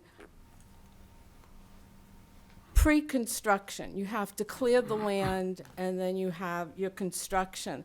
And I'm concerned about the traffic that that's going to create and where all the piles of stuff that is now on Clinton Street going to go, and are those trucks going to be involving Worcester sand and going up and down Holden Street? I haven't received any response to those questions, and included in it with the clearing of the land and the construction, is there going to be any blasting? And if there is, are we as the residents going to be notified ahead of time? Because I remember from years ago, blasting was done there, and I could feel vibrations in my house. I am very concerned about the construction phase, and that doesn't seem to have been addressed at all, especially regarding, as I said, the traffic. Thank you. Dick Berg, 4 Main Street, actually Boylston, but you know where I live, right next to the property. I still think on your traffic numbers, the 60% and 40%, only 40% coming from 140 to 70. I really think that that's probably going to be more than trucks coming from the other direction. And my second concern is with that traffic coming down that hill. There's a 300-foot decline going into the property, and those trucks are going to be using their air brakes. You know, they're not going to be braking, they're going to be downshifting right in front of my house. So I don't know if there's anything you can do to address that. And I guess the last thing is when you come out of the property and take a right going up 140, that's also the incline. You got all those trucks are going to have to throttle up with those loads to try to make it up that hill. It's going to create a lot of noise. So I was wondering, is there any way you can limit the traffic from going to the right and making them take a left? Maybe, no trucks up that way? Keep the traffic more on the Worcester side instead of all the residents in Boylston on 140?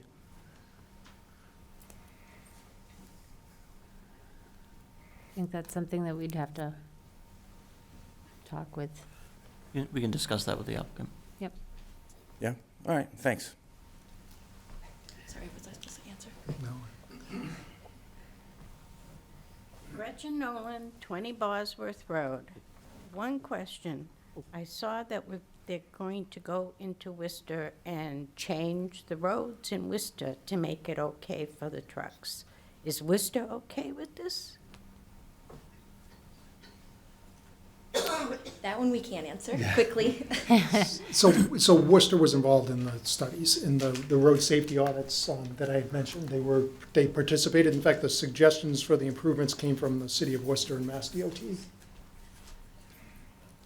Scott Nolan, 20 Bosworth Road. I would suggest at the corner of Main and North Quincy that a 53-foot truck exclusion sign be put up there. because not all truckers have dispatchers. Some use GPS, and somebody's going to try to take that turn. How are your EV charging stations going to be powered? Electricity? Electricity? Yep. Will they be powered by Celco or by diesel? Oh, I'm sorry, Selco. Celco, okay. Many states require that warehouses be 1,500 to 2,000 feet from sensitive receptors, hospitals, schools, and us. 2,000 feet would include the high school.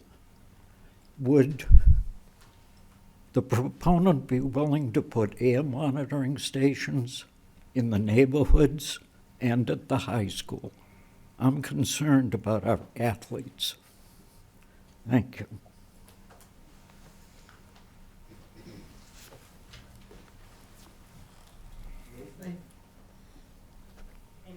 Do you want an answer? You're waiting for an answer, right? No, I don't think so, because, well, let me back up. As part of our MIPA process, I think I should answer, because it's not really about traffic, it's about air quality, but at the next presentation, we will have our tech environmental who's presenting sustainability, environmental impacts, and noise. We had to study the public health impacts as far as in our draft environmental impact report. Mesoscale, microscale, all the impacts of air quality. That can be read in our MIPA filing that will be submitted on March 15th and go into the monitor 7 days later for public comment. I think because the project is located proximity to Mass DOT's highways, Route 70, the air quality measurements couldn't be just contributed from our project. There's existing truck traffic on that road. As Jeff mentioned, 7,500 trips a day just in this area in front of our project. I don't think it would be fair of us to put air monitoring just on our site where it could be coming from a lot of other locations. Understood. Thank you. Hi, Kathleen Barnes, 115 Clinton Street. I actually think a follow-up question to the comment made would be to maybe monitor the air quality now and then have a before and after sort of comparison to see the difference. That actually might be really helpful data. My greatest concern is the fuel emissions. There was another comment made about idling. There's a lot of children in that neighborhood right there, including my children. I know the high school is really close by. I know we're going to talk about air quality at the next meeting. I didn't see light here. I said sound and sustainability hearing for the next one. I'm also wondering about light coming directly into my bedroom window 24/7. So those are my greatest concerns. Thanks. I can just touch on lighting just briefly. As a general condition in all of Shrewsbury's plans, we do require dark sky compliant lighting, which is downlighting of all light fixtures to the maximum extent practical. I won't say that that doesn't mean that there is sometimes light visible from other locations, but it is typically very well shielded. In recent time, we have been going a step further and actually evaluating, it's a technical term, but the bug rating, which is actually more looking at the glare created, not just the downlighting.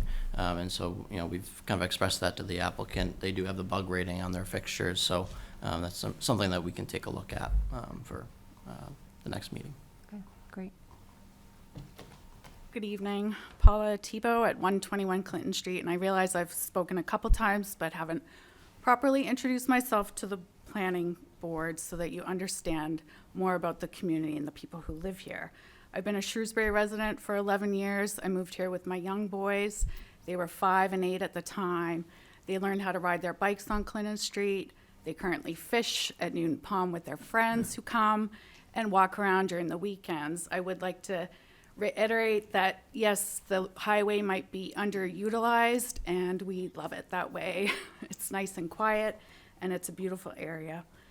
I do have specific traffic concerns, and one is that Old Clinton Street will become a pass-through for cars that are avoiding the truck traffic, and I think that will create a health and safety issue for the children and the families in the neighborhood. Worcester, sand, diesel trucks and tractors and other delivery trucks currently idle right in front of my home, so I'm right next door to J&M Market. They come and get their pizza, lunch, and hang out.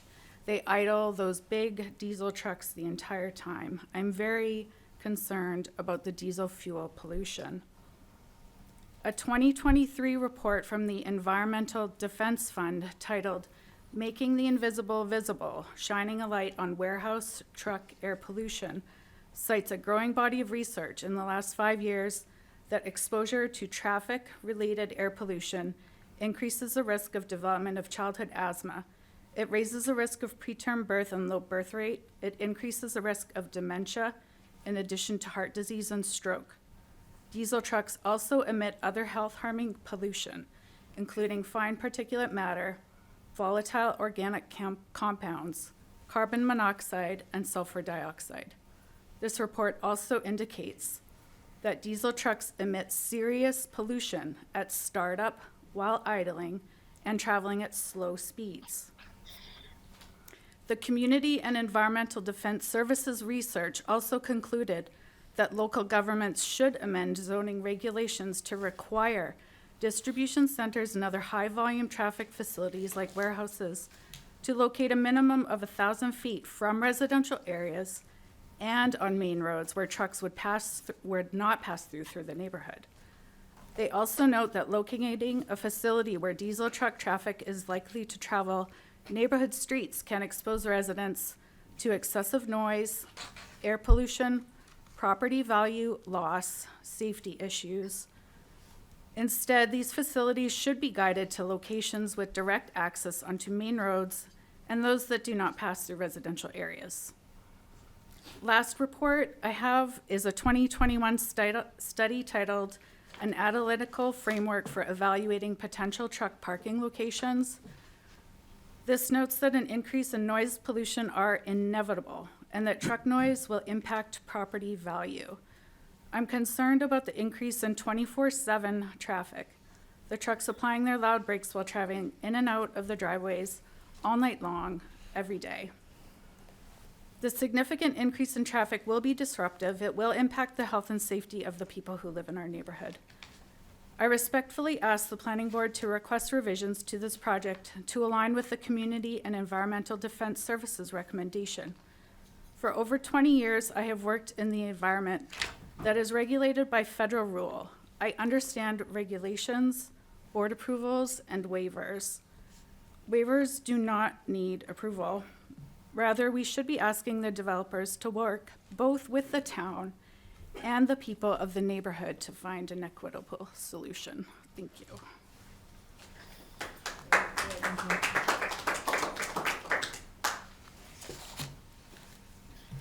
Is there anyone else this evening?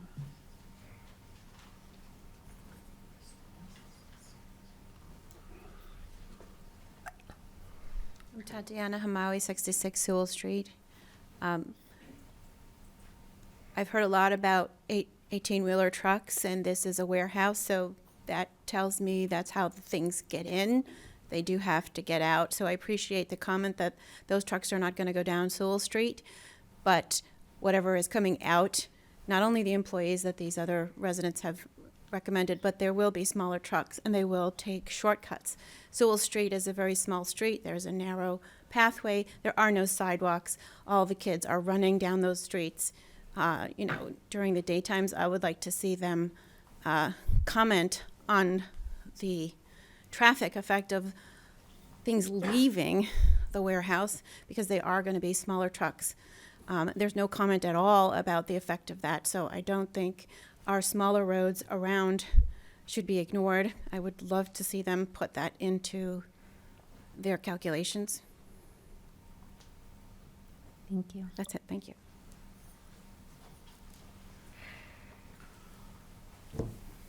Any other members of the public wishing to speak this evening?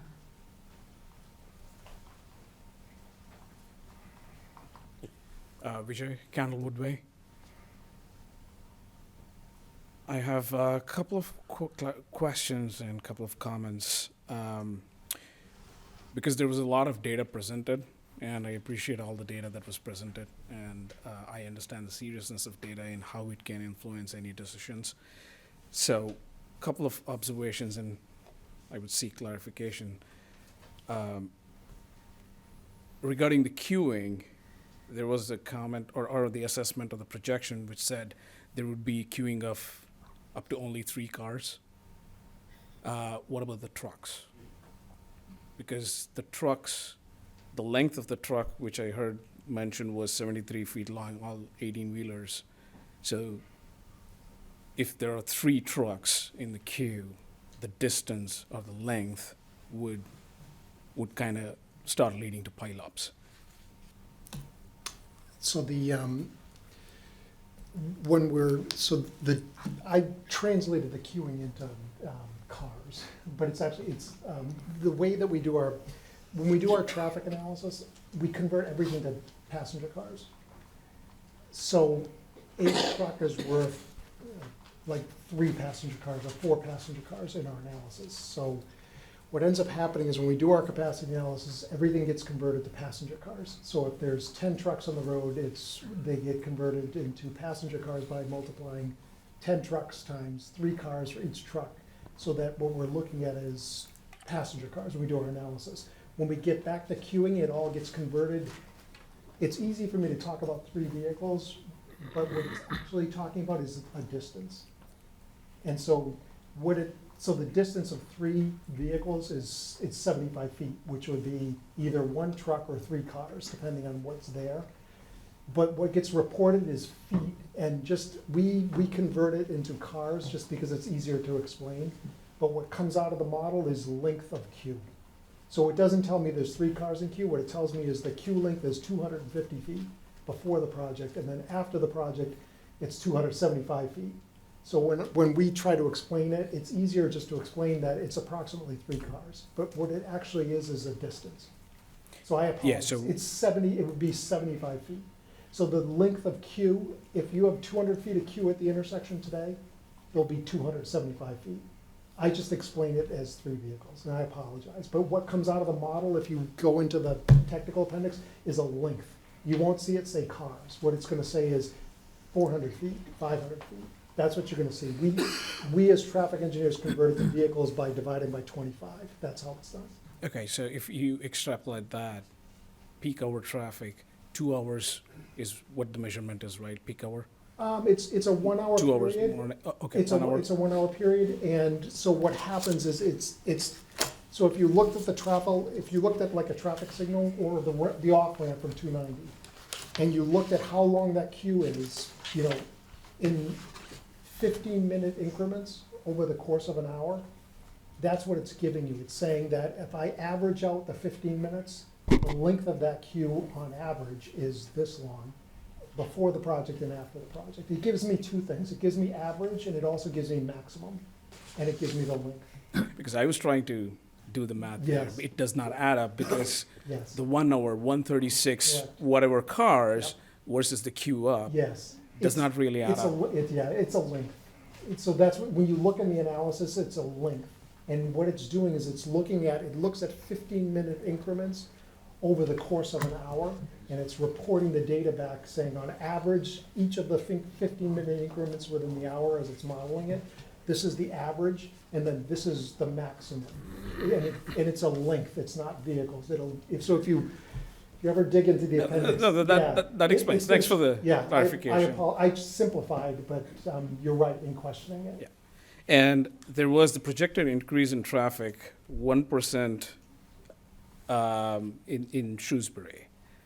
So that is 1% increase of what number? Whatever the existing number is. So Which if, is? if there's 1,000, what we do is we take the existing traffic counts and we grow them 1% per year compounded annually for 7 years. So if you took roughly 1,000 vehicles on the road, we're saying multiply that by 1.7, and that's gonna get you to your future number. So it's compounded annually. So whatever the existing traffic counts are, we multiply it by 1% for each year for 7 years. Yeah, I mean, the reason why I'm bringing this up is the way the data is presented. could be misleading because 1%, nobody really pays attention. But when you see 1% of what number over a period of time, Yes. when you're explaining about the compounding of Yes. it, and if you are Yes. presenting Yes. the number itself, Correct. it's entirely different. And the reason why I'm bringing this up is, I mean, we need to be collectively responsible and accountable because I'm particularly sensitive to this topic. I know there is a environmental-related discussion coming up next, but this also kind of impacts air quality, pollution, and stuff. And these are some of the irreversible damages that you don't have any control over because I will not undermine anything else like water or sound, but there could be some workarounds, but air, nobody has any control over it.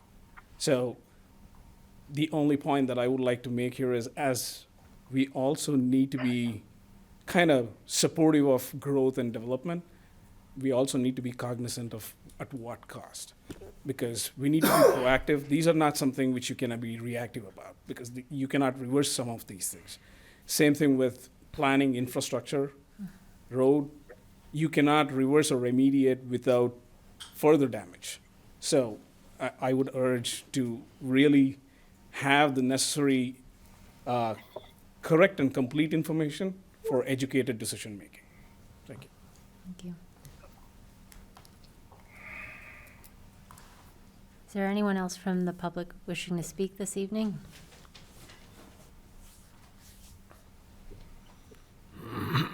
Hi, my name is Anne Marie DePiero, and I live at 6 Candlewood Way. I guess it goes back to what the gentleman earlier said about having a base for a study for pollution today, and then potentially what the next pollution level is. And since they're not going to have a study, we as a town, how are we going to do that?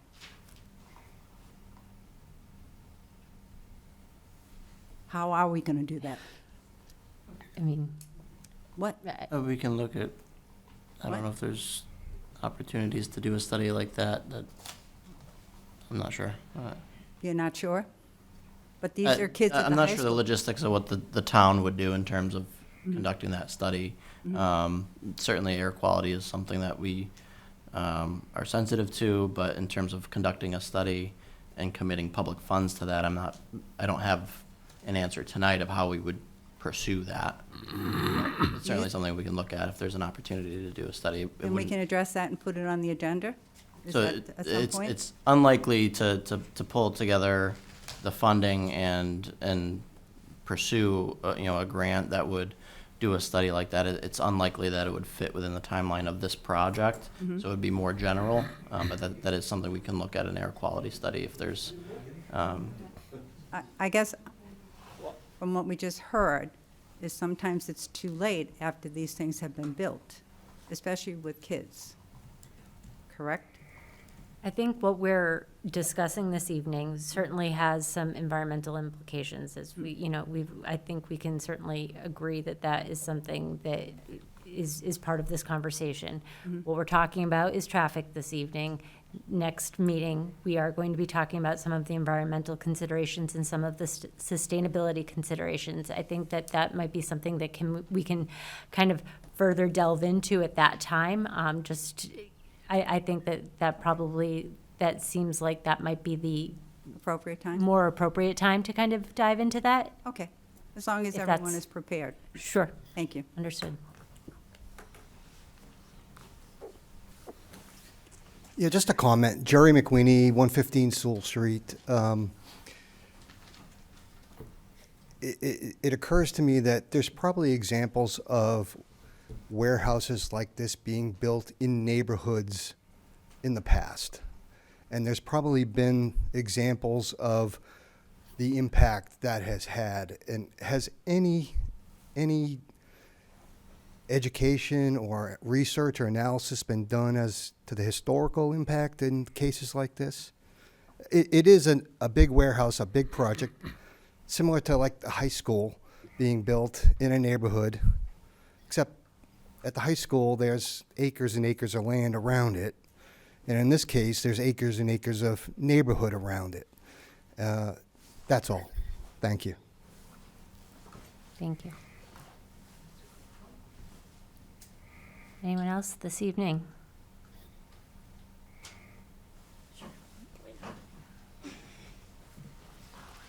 Good evening. Krista Dupre, Candlewood Way, Town Meeting Member, Precinct 1. I just had a couple questions actually on the plans. Is there any way to have the maps pulled up? Or of just what was shown tonight? I guess I just wanted to highlight, especially, I do echo all the sentiments this evening and don't want to berate the point, but the left-hand turn lanes on both Plantation and Route 70 and Lincoln Street, that corner or that particular intersection,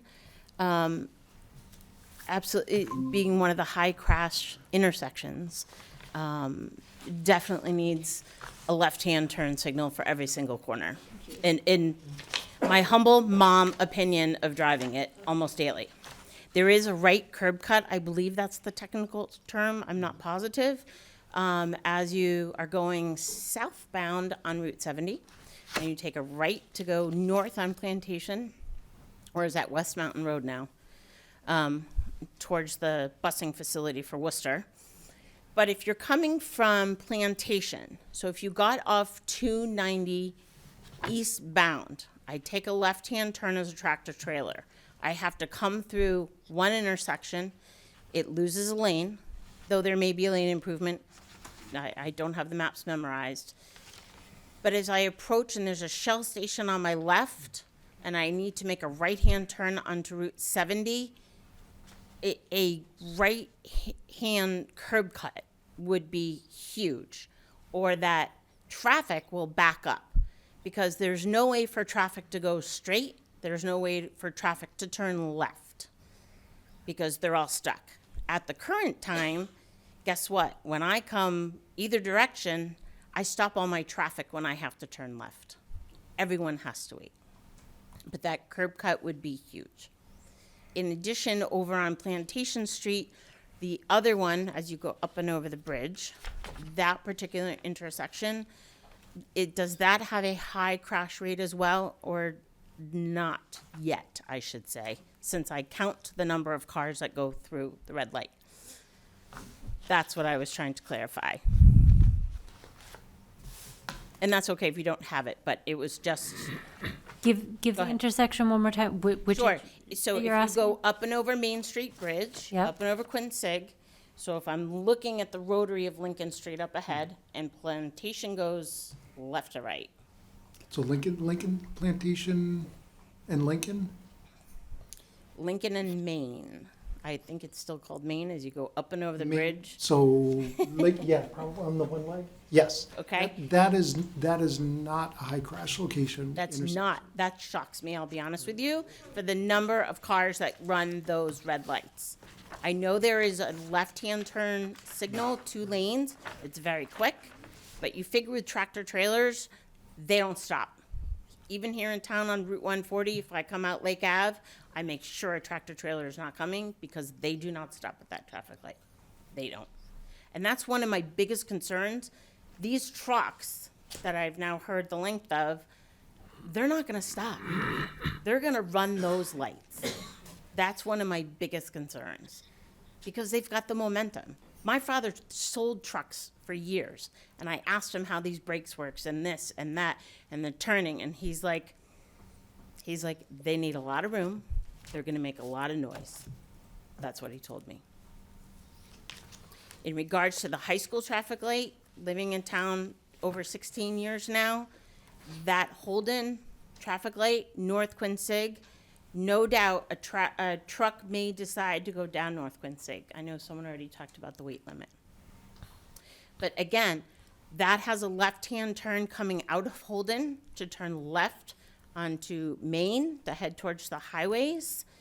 But all 4 corners should have that left-hand turn. And I know it may not be approved, but sometimes, or recommended by Mass DOT, but sometimes we have to listen to the voice of reason. Just like someone said, I wouldn't ride a bike on Plantation or Clinton Street. I wouldn't. To me, that is not a voice of reason. That is dangerous, in my opinion. So I would definitely recommend into looking into that. The other thing I'd like to bring to the board's attention is that warehouse use is on the downturn, according to the Wall Street Journal. This was back on February 27th of 2024. The intangible impacts is what is also concerning. People have brought up the intangibles of the noise, the air, and I know that's not the topic of tonight with the traffic, but the intangibles of the trucks and where they idle. Are they going to try and be on the road during the night while they sleep? Where are they going to wait for their time frame to then go to the dispatch or go pick up their delivery or their drop off? Because I believe their time can be timed. I'm not positive.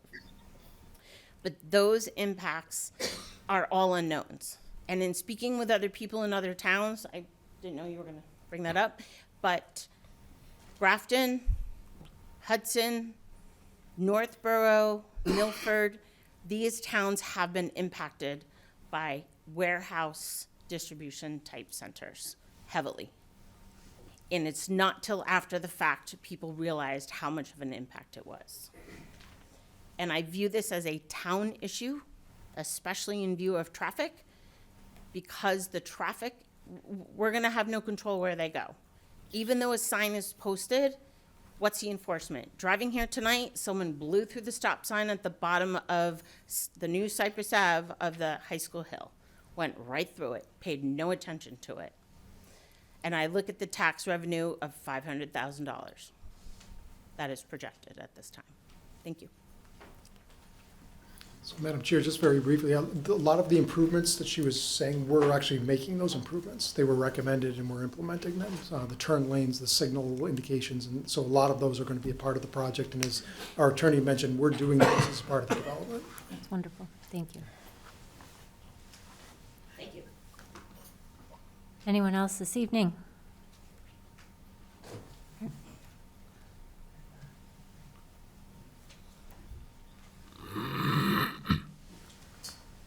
So my name's Ben. I've lived in Shrewsbury for 25 years. One thing procedurally is if I could request is I have a hearing impairment, so would it be possible to have closed caption software put up on the screens so I don't have to say, excuse me, can you repeat it? There is instant transfer, translation software out there to put that up. So procedurally, that would be great. I tried to listen to a lot of the comments. She spoke eloquently. I agreed with everything you said. It was awesome. And a lot of other comments in this, in the area that I absolutely agree with, whether it's traffic, noise, or air pollution. To your point, I'm sorry about 140, and I'm going to touch on 140. If you're a professional truck driver, you're not going to go get your diesel gas at the Shell station right next door. You're going to go to 140 because it's 40 cents cheaper. And at 150 gallons, you're going to save $60 a week or $3,000 a year in savings. So as a professional truck driver, you're going to go 140. So with your, I don't have a fancy degree. I have common sense. I'm going to save money, and I'm going to go 140. So, thank you.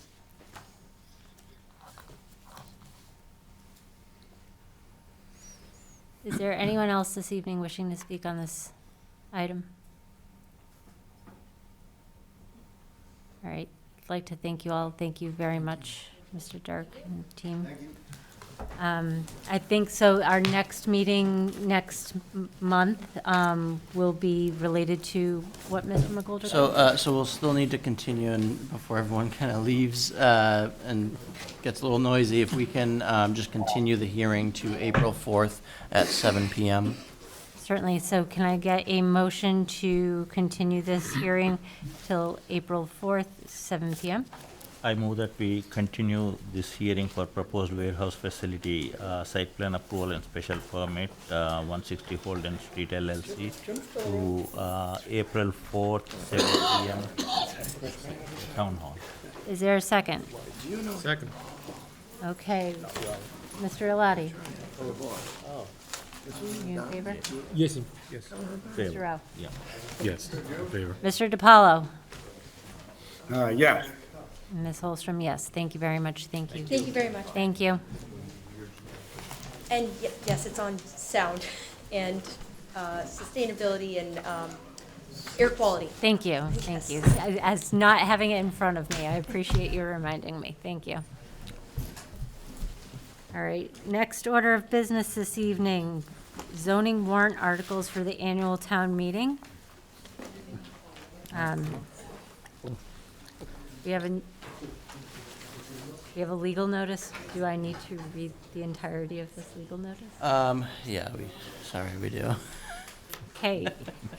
In accordance with the provisions of MGL Chapter 40A, Section 5, the Shrewsbury Planning Board will hold a public hearing on Thursday, March 7th, 2024 at 7 p.m. in the Select Board Meeting Room at the Richard D. Carney Municipal Office Building, 100 Maple Ave, Shrewsbury, Massachusetts, regarding proposed amendments to the Shrewsbury zoning bylaw as follows. Article, to see if the town will vote to amend the zoning bylaw of the town of Shrewsbury, Section 7E, signs, by inserting regulations with regard to digital signage, or to take any other action in relation thereto. Article, to see if the town will vote to amend the zoning bylaw of the town of Shrewsbury, Section 2, definitions, to amend the definition of indoor or outdoor farmers markets with regard to the allowable ratio of vendors of arts and crafts items at a farmers market, or to take any other action in relation thereto. Article, to see if the town will vote to amend the zoning bylaw of the town of Shrewsbury as follows. In Section 2, definitions, amend the definition of horizontal and vertical mixed-use developments. In Section 3A, establishment of districts, insert transit-oriented development overlay. In Section 3B, district intent, insert narrative describing the transit-oriented development overlay district as intended to encourage additional smart growth development in accordance with the purposes of MGL 40R, satisfy the requirements of MGL 40A 3A, and contribute to the town's housing growth goals. Section 3C, location of districts, insert a new Section 7X to be entitled TOD Overlay District, and to amend the zoning map of the town of Shrewsbury by adding the TOD Overlay District as shown on the exhibit plan as on file with the Office of the Town Clerk, or to take any other action in relation thereto. The draft zoning exhibit and plan may be seen on the Planning Board webpage. Article, to see if the town will vote to amend the zoning bylaw of the town of Shrewsbury, Section 7, by inserting a new Section W to be entitled Senior Housing Overlay, to establish an overlay zoning district in regard to senior housing, or to take any other action in relation thereto. The complete text, where applicable, may be seen during regular business hours in the Office of the Planning and Economic Development Department, the Office of the Town Clerk at the Municipal Office Building at 100 Maple Ave, and the Shrewsbury Public Library at 609 Main Street. Thank you. So that's a long-winded way, and thank you for that introduction to talk about. This is the public hearing for our 4 proposed zoning articles. We'll be seeking a recommendation from the board to the select board for placement on the warrant for the upcoming May town meeting. So as noted, our 4 proposed zoning changes before the board tonight is the senior housing bylaw, which would be a new bylaw.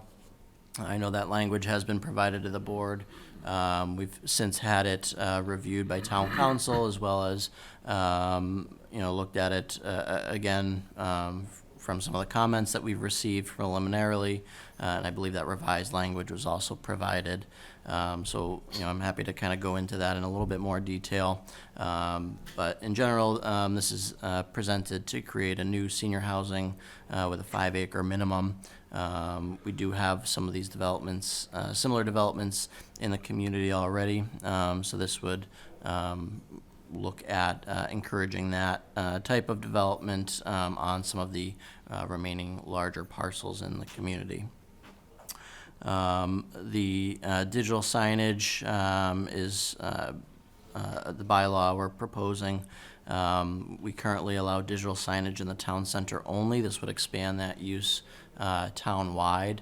The town center remains very restrictive in terms of design criteria, but the language was provided to you as well for what the town-wide would be, and it's a little bit more flexible, but still keeps a lot of design criteria and addresses some of the issues with digital signage that we've looked at. We did a review of a lot of other communities and some of the best practices in terms of digital signage, and it really modernizes our current signage regulations, and that impetus for that is a consistent request that we get from businesses throughout the community is a desire to have digital signage, which our current zoning does not support.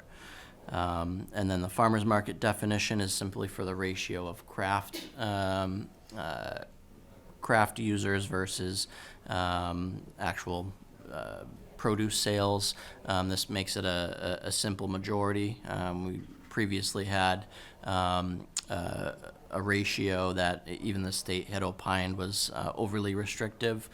So this brings us a little bit more in line with other communities and their farmers markets, with a simple majority being vegetable sale, or not vegetable, produce sales versus craft sales. I do have a presentation prepared for the MBTA zoning, which I think is probably the largest piece for tonight. And I'd be happy to go through that, unless if we want to touch on any of those other ones first. I think that we can go through that. Thank you. Give me a minute to pull it up.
So this is a presentation, the MBTA zoning, which is also known as Chapter 40A, Section 3A.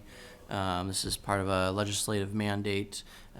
We have rebranded this after some refinements. This is will from here forward be called the TOD zoning overlay, but we'll also keep this reference to the 30A or 40A 3A zoning, just as clarification that is to satisfy that mandate. So just a brief presentation agenda. We're going to go over really briefly the MBTA compliance refresher.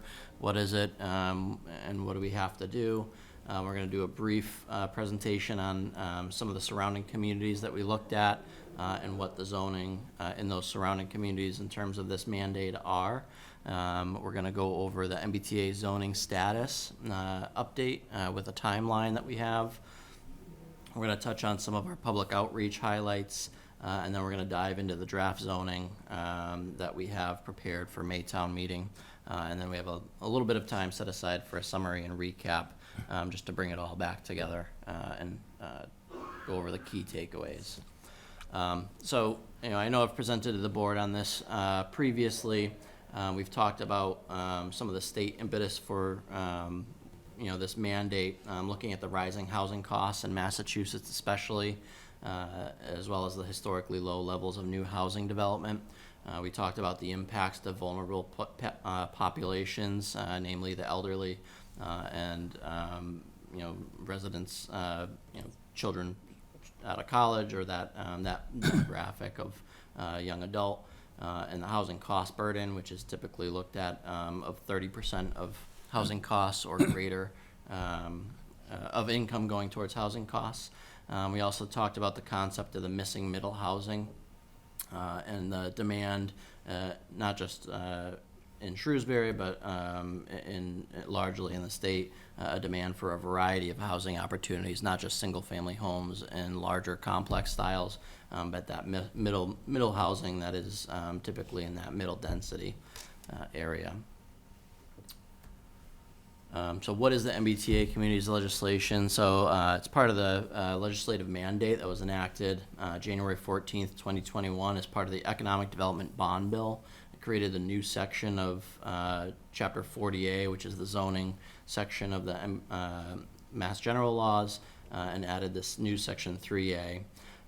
Compliance guidelines were then issued in August 10th of 2022 and have subsequently been revised all the way up to 2023, August of last year. So again, this, even in terms of the compliance guidelines, it's been a little bit of a moving target as things adjust, and we've really worked to, as we've formulated and analyzed, evaluated where we're going, we've tried to track those revisions and incorporate them to position Shrewsbury in the best opportunity with this proposal. Then March 15th, 2023, I think it's important to note the Attorney General issued an advisory that communities that fail to comply with the law will be or could be subject to civil enforcement action and also risk liability under the federal and state fair housing laws. It requires that MBTA communities shall have compliant zoning, and there is no mechanism for a community to opt out of the requirement. So that's a very strong kind of statement, advisory from the Attorney General. If you've followed the news, you've seen that has been ongoing in other communities, and that's a discussion piece that has been underlying this zoning since the mandate was provided. Key date for us as an adjacent community is by December 31st, 2024. Shrewsbury must adopt a zoning district meeting those specific compliance requirements. And those specific compliance requirements are available on the mass.gov website. The other caveat to this that the state has mentioned is that the grant opportunities are at risk if the zoning is not adopted and the community is found ineligible. So we would become ineligible for a number of grants, including MassWorks, Housing Choice, and Local Capital Projects funds, as well as up to 13 discretionary grants. As I've mentioned throughout the process, that number of discretionary grants has grown as the mandate has been rolled out. I don't think it'll stop there as we go, so it really does preclude a lot of funding opportunities.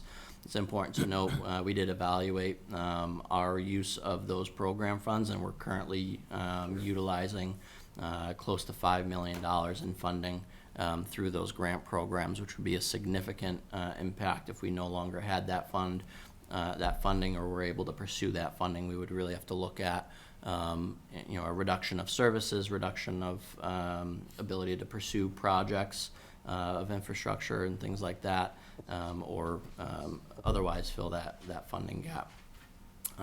And the other caveat that I always add to that is those grant opportunities often open doors to other funding sources, other subsequent phases of work, implementation. Once we pursue a grant, that's not the end of the project. We typically use that to move those initiatives forward and continue to pursue additional grants in furtherance of that opportunity and that initiative.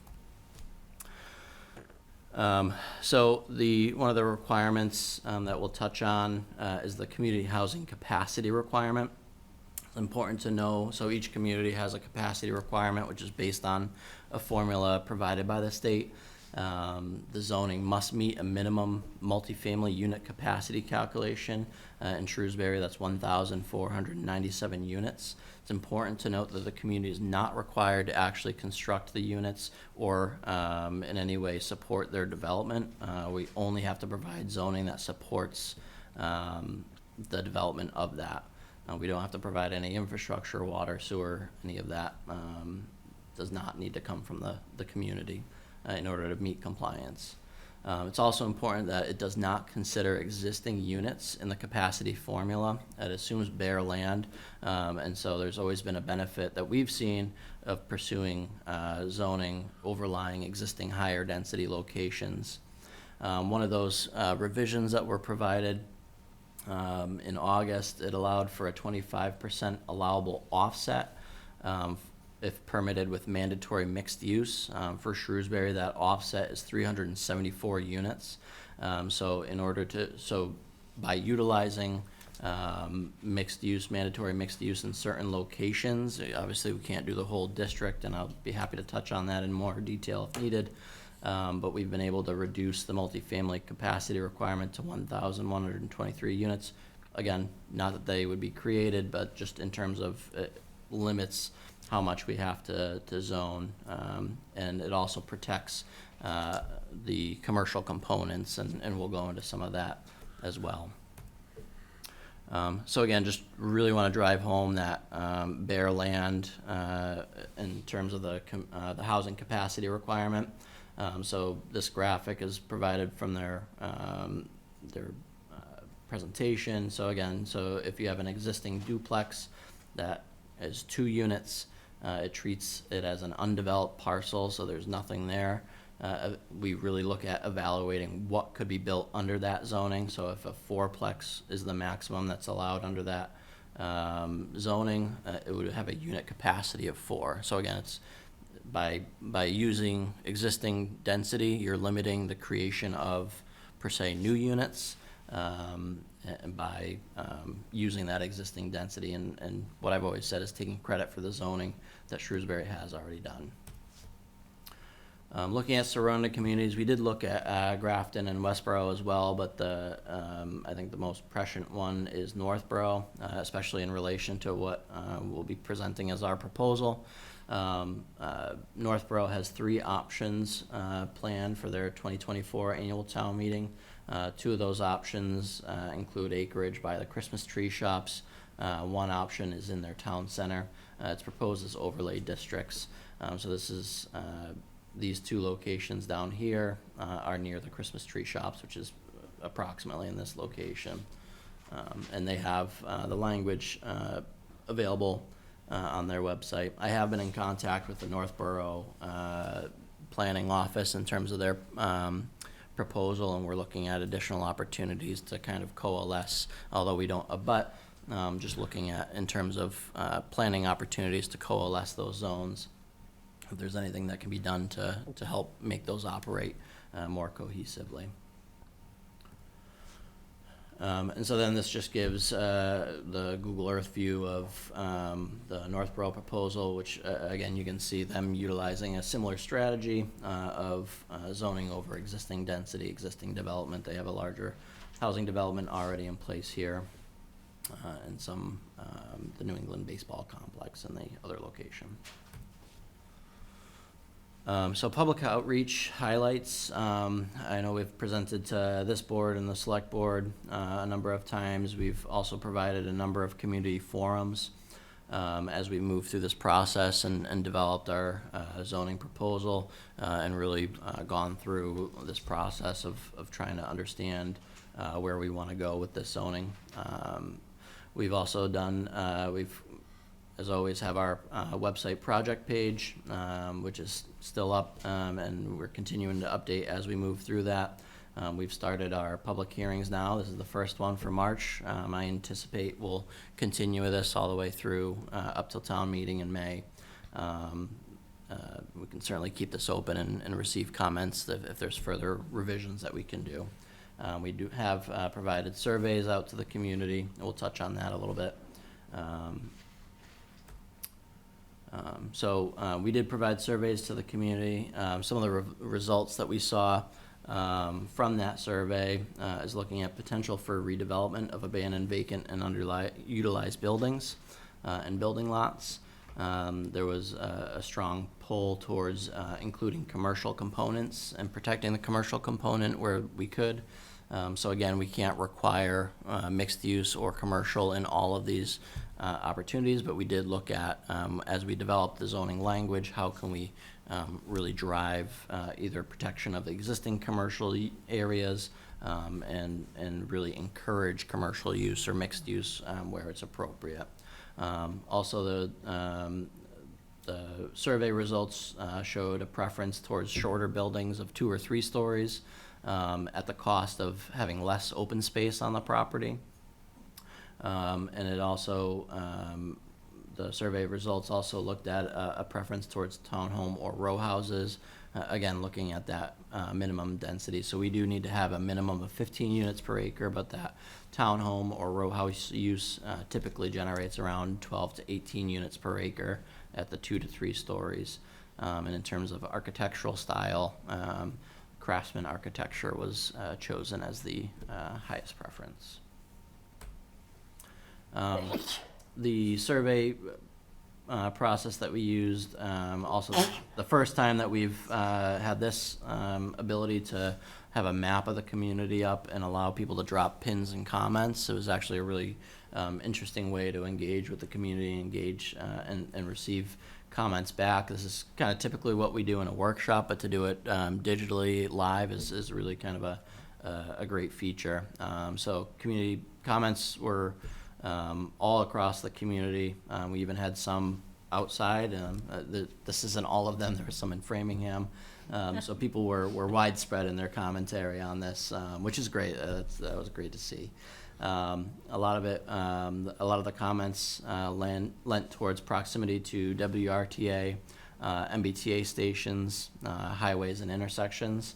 It also set a preference for open space and preserving open space, which was a little bit contradictory to the other survey response of wanting the low stories at the cost of open space, but again, we'll talk about the language and how we tried to balance that in some way.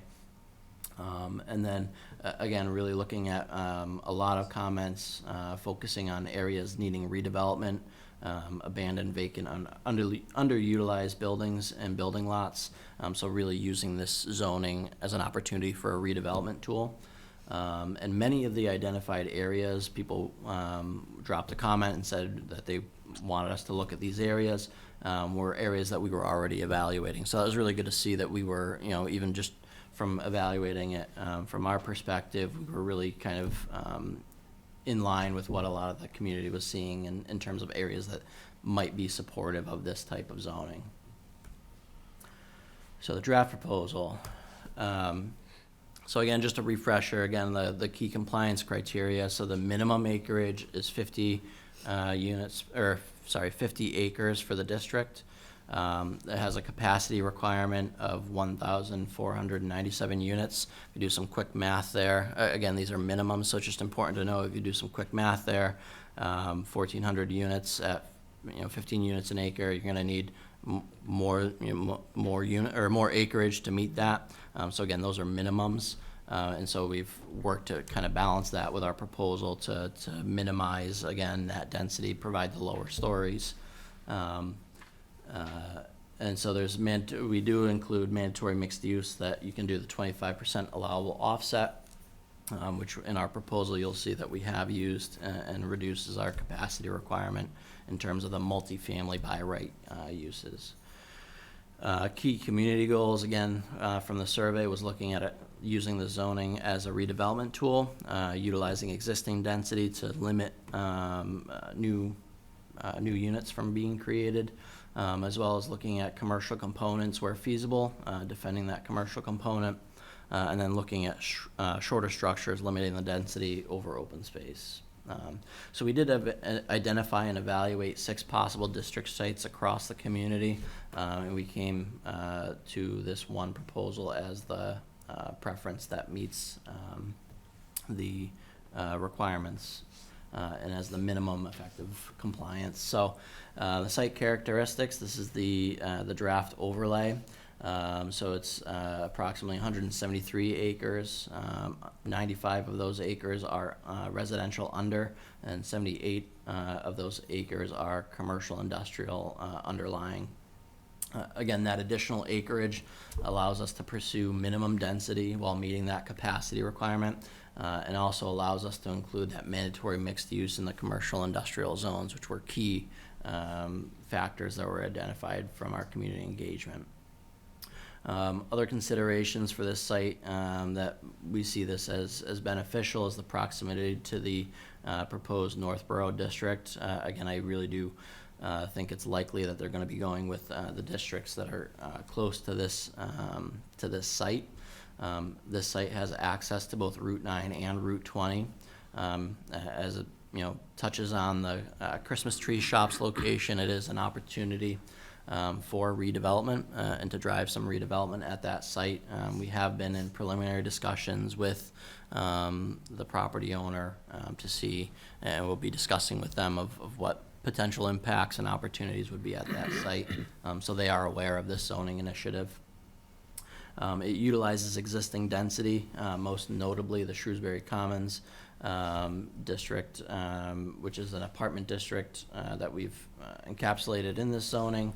That is actually existing at approximately 13 units per acre. It's a really good metric in terms of density, visualizing what this would look like. That's a good example of what 15 units per acre would look like. It's slightly less, but that 13 units per acre there. And again, using that zoning where we're incorporating where the existing density is, so there's not necessarily a large, new unit development. As well as there's another multifamily senior housing actually down off of Walnut Street in this location. So again, we've used that acreage and drawn it in a way that captures the enough residential acreage to meet the requirements, as well as driving some of the commercial opportunities for redevelopment, but requiring mandatory mixed use in the commercial and industrial underlying zones. So really looking at the draft language highlights, so the bylaw presents a new section as an overlay. It's important to note that the underlying zoning is not affected, so a property owner would be able to choose to still use their existing zoning. They could choose then to pursue this overlying zoning if they want to, if they see the benefit to it, but they can't pick and choose provisions from both. It's really, you choose which one you're permitting under and you're locked into that for the life of that site. The maximum residential density by right is the minimum that's allowed, or that allows us for compliance, so we have to do at least 15 units per acre by right, and so we're right at that density to meet compliance, and we're not exceeding that in any way. We've written the language as transit-oriented development, which is a complex planning term, but really looking at driving transit-oriented opportunities. So looking at the transit opportunities of the site, how it fits into the context of driving transit on the site, transit opportunities. It looks at filtering density. Typically, there's a dense core, and it filters out into the neighboring context so that you don't have density kind of throughout the site. It's really trying to generate density in a central mobility area, transit station, transit amenity, and that's where the density exists, and then it filters out to the rest of the community. Part of that TOD language, we have very extensive design guidelines, so that's one opportunity that we saw, that the compliance guidelines were silent in terms of the design guidelines, so we've really driven a lot of language there to allow local control of any project that's developed under this. We also require a number of studies depending upon the project scope, depending upon the size of the project and the nature of the project. Certain thresholds, if they're met with the proposal, will require local and regional transit analyses, school bus route analyses, may include requirements of sidewalks along publicly controlled streets, as well as a mobility hub. The mobility hub is just a feature that looks at mode shift, so typically provides a number of transit opportunities, whether it's a bus stop and bike racks, really looking at that mode shift from one transit style to another. So going from bicycling to then getting on a bus and having the amenities to make that what's called a mode shift. And there's a lot more in terms of what a mobility hub is, and happy to kind of dig into that a little bit more. Again, we're requiring mandatory mixed use in the underlying zone, whereas commercial industrial, and we're requiring so vertical mixed use by right. So this is where you have the commercial below and residential above. It's more of a traditional mixed use style. We're allowing that by right, while horizontal mixed use, so your Lakeway Commons, your Edgemere, where they're separate structures, those are a special permit. Why that's being done is to, again, incentivize and encourage pursuit of that traditional mixed use style, which, we've seen a lot of the horizontal mixed use, but again, providing that variety of styles, a variety of housing types, we want to drive some more vertical mixed use and that traditional mixed use style, which is, again, more conducive to that transit-oriented development anyways. And then in terms of timeline, so fall and winter of 2023, we've been doing extensive public outreach, listening sessions. We've been doing a lot since 2021 prior to that, but really fall and winter of 2023 is when we ramped up engagement and development of the zoning. And through March 2024, drafted the zoning and is being presented to Planning Board and Select Board. So that's now. We'll be looking at May town meeting for adoption of the zoning.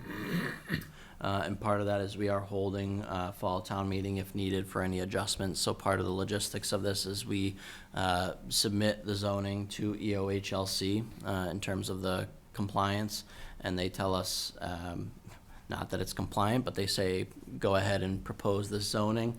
And then we adopt it, and we have to submit it again to EOHLC, and they either confirm that it is compliant or not. So we are holding that fall town meeting. There may be adjustments that they require. We have seen communities that have proposed zoning, passed zoning, and then EOHLC wants them to adjust, minor things, whether it's parking requirements or other nuances in the language. So we want to make sure that we are meeting that compliance with the timeline for December of 2024. So that's why we're pursuing May for our adoption. And that, again, the deadline to adopt the zoning is December of 2024. So I know that was kind of a quick run through of everything. There's a lot there, and I'm happy to kind of discuss that and get into the aspects of the zoning that the board would like to, or the community would like to. I do want to say we do have our planning board notifications. I got a QR code here if you want to scan that with your phone. Make sure that you're signed up. Again, we have the project webpage. Follow along as we go, and that continues to be available. And we're happy to, again, as with all things that we do, engage with the public, whether it's email, phone, in the office. We're available. So, Thank you. thank you. So, any questions or comments from the board? Oh, good job. Quick question on the Northborough. I mean, you showed one picture with the Northborough proposal. That's going to be, at least a portion of that is going to be near what Shrewsbury is proposing to, right? Yeah, so it's, I'm trying to think of, and it's probably easier to do on, actually this is probably a good view. So this is roughly the zones that they have proposed. in that area. So this is the Cloverleaf intersection that's right by Christmas tree shops. You can kind of, at the bottom here, you can kind of see the tip of that Econo Lodge, which they may be looking to incorporate that as well, potentially.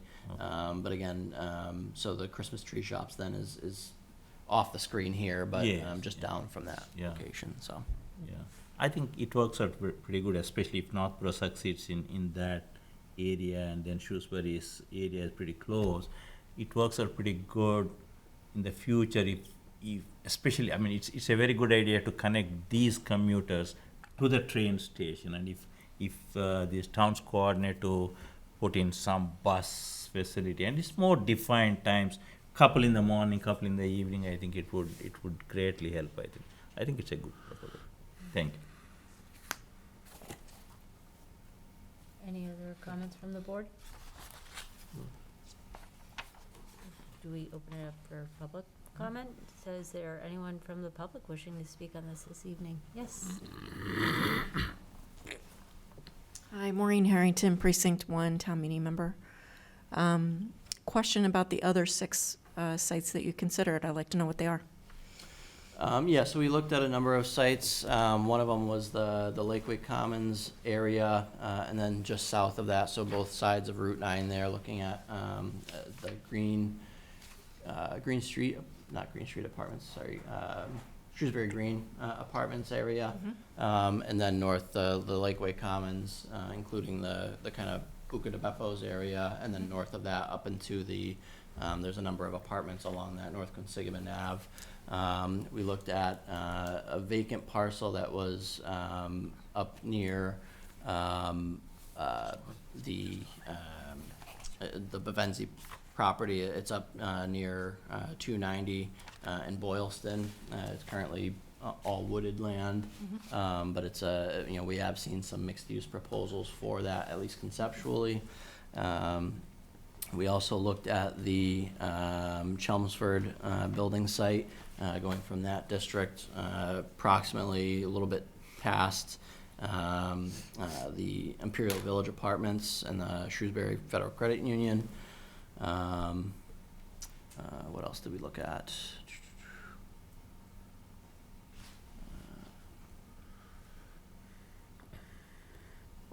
There's one or two others. I'm blanking on at the moment, but. Follow-up question, just, is there a reason why you're only coming to town meeting with one solution? Yeah, so I think the key to this one is, so we do have to propose the zoning, and rather than providing, the zoning, if we looked at all of those districts, it was a significant amount of units. This one achieves that, the compliance with what I would say is the minimum effective compliance. So the other districts did have issues in relation to either allowing a lot of additional new units by utilizing additional residential space. A lot of them, were not conducive to the compliance criteria, or would need, didn't meet the compliance, so you'd need to do multiple sites in order to achieve that.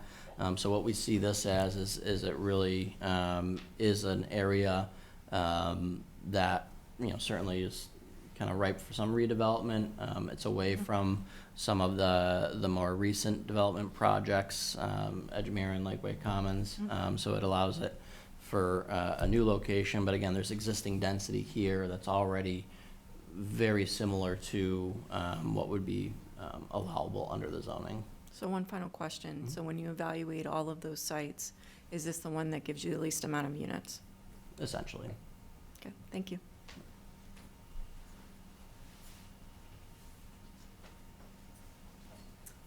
Sandra Fritz, 21 Pheasant Hill Drive, and my understanding with the MBTA communities, that act requires at least one zone for multifamily housing due to proximity to local transit station. And Shrewsbury is not required to have one zone. It can, by law, have multiple parcels zoned for the purpose. And the act also does not specifically require mixed use or commercial component. And Mr. McGoldrick, you've been very helpful. You've helped answer some of these questions for us already. But in your memo, 9/12/23 to the Select Board, talked about this. And the current proposal that the Shrewsbury planning staff is recommending does require mixed use where the underlying district is limited industrial or commercial business, and that's due to this vision of attracting developers for mixed-use unit.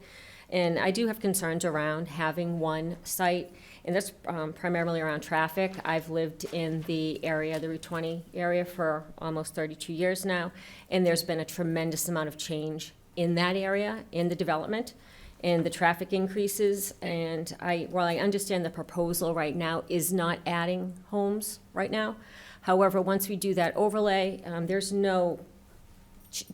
going to be something happening on that parcel, which we want. We want to have that redistricting done. But that is going to significantly add to the traffic concerns that are already over there.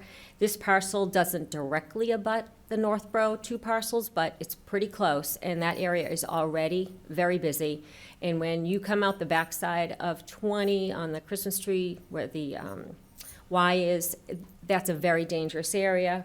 And we know that the town's working with MassDOT to implement infrastructure improvements, and Representative Kane has been very helpful and has talked to us about accelerating that process. But that's not happening anytime soon either, and that could be a long way off. And my understanding is the portion to be developed is closer down that way, but in the section where I live, there's still a lot of traffic and a lot of concerns. And you've also provided to us, there's been a post-monitoring traffic study of the Market Basket project, which did say that the traffic is actually lower than was anticipated originally. But I have a concern about that, because I think when we do these traffic studies, because we do live around all these new things, they're kind of done in isolation. Sometimes it literally takes me 5 minutes to get out of my side street onto 20, and that's taking a right, not a left, across traffic.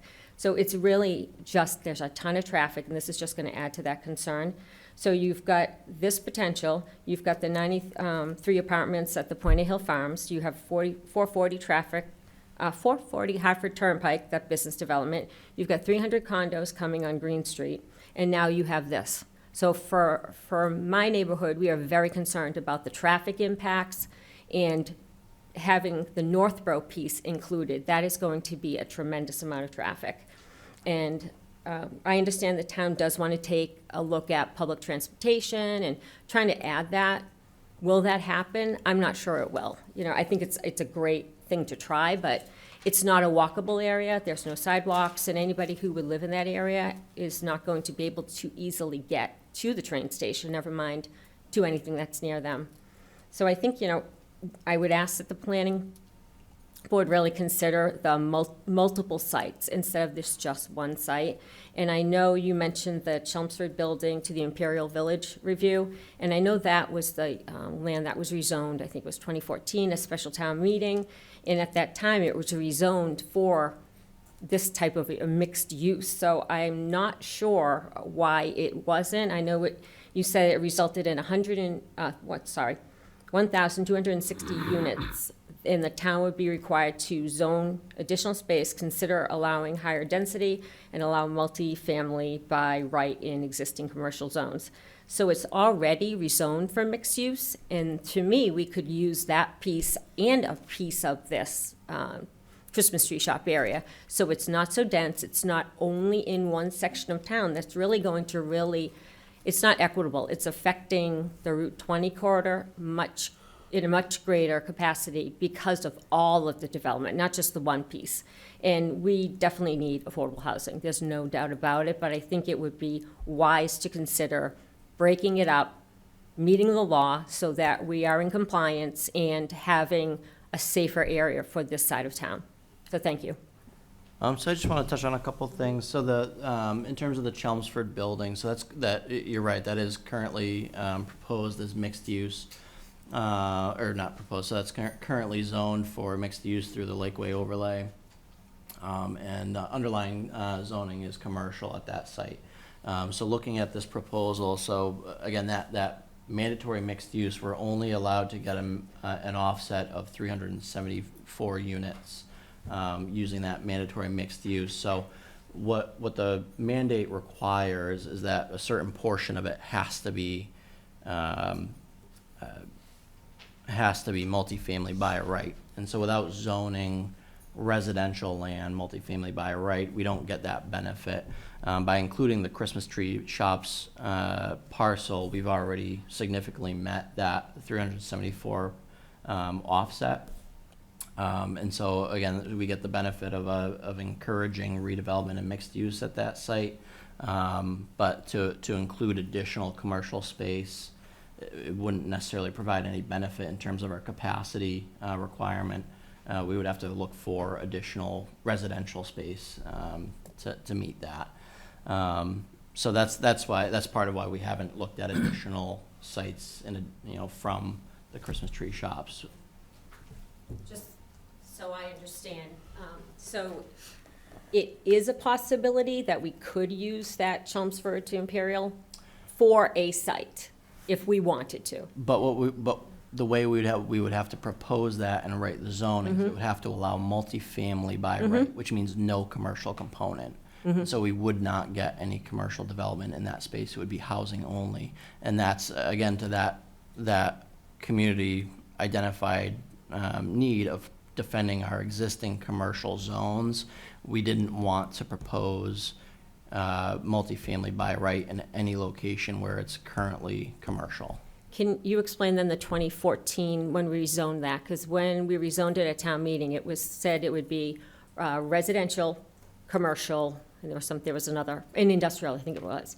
So why can't you now have multifamily? Because that was the impression back then. So so it's been zoned as mixed use. Okay. So it would require a commercial component, and that's what we're doing at the Christmas tree shops and any location under the MBTA overlay where it's existing commercial industrial. We're requiring mandatory mixed use. Okay. But we're not allowed to get we're only allowed to get 374 units offset from that. We're requiring mixed use, Shrewsbury, but the MBTA Act does not require mixed use? No, and originally there was no ability to even allow so there was no mixed use provision that it wouldn't be compliant. They then, from revising their guidelines, allowed that avenue to allow mandatory mixed use, but only at that offset. So they only gave a half measure of. So that is our choice, though. It's our choice to do that. But so we could keep a portion of that piece commercial and a portion residential, if I'm understanding correctly. Or you can take up, because it's like 9, almost 10 acres of land over there. So what we would be doing if we did that, so right now, Christmas tree shops is commercial. It can be redeveloped as commercial. You can't put any residential mixed use. I'm talking about the Chelmsford piece, The Chelmsford Yeah. piece, you could put mixed use on that site. You could not put housing only. Yeah, but we could put a mixed use on that parcel if we wanted to. Correct. Okay, thank you. As the zoning. Okay, right. thanks. And then I just wanted to touch on, in terms of the traffic, so I do understand that is a concern. And that's something, as we've seen tonight, traffic is a piece that the board frequently reviews during the project proposal phase. So again, we've kind of, again, nodding to that single site compliance. We're really trying to attract somewhat of a larger development by providing, acreage for that. And what that'll do is help us to trigger a lot of those project scope thresholds that we had talked about. So again, looking at those required studies. So as that proposal goes to the board, if it's over certain thresholds, they'll require, I think it was, if it's over, I can look back at the language, but I believe it was 10,000 square foot, they'll require a local and regional transit analysis, which will look at, WRTA routes, look at connections to the train stations, Uber, Lyft, Via, which is our local ride share, as well as sidewalk connections, our complete streets. So, they have to do an extensive analysis of transit opportunities, which will formulate the discussion for the board in terms of additional requirements. We do, for over 50 residential units, we're going to be requiring a school bus route analysis. One of the caveats there is we can only put school bus stops on locally controlled roads. They can't go interior to the sites, which we've found is a challenge in these types of developments. But that's part of the nature of school buses and their requirements. But again, having that analysis and looking for opportunities to locate school bus stops for any developments that are over 50 residential units. And then that sidewalks and mobility hub. So for larger projects, we'll be requiring sidewalks along all of the existing publicly controlled roads. We can't make MassDOT do that, but we'll encourage it where it's makes sense, as well as the mobility hub that I mentioned, which is looking at, essentially give them a number of options that they can choose in terms of amenities to meet that mobility hub criteria. They have to choose a number from that list to meet that requirement. And it's all approved by the board in terms of which ones they're choosing and pursuing. So again, we'll be requiring our base studies of a traffic analysis similar to what we saw tonight through site plan. And a lot of these projects, other than the 15 units per acre residential by right that were mandated to zone, most other uses, we are putting them into the special permit criteria where we can. So we are trying to maximize the local control over these projects that we can. We'll certainly see more control than certainly a 40B development, but really trying to drive that local control where we can. We are limited under the mandate of what we can do, but that has been the intent.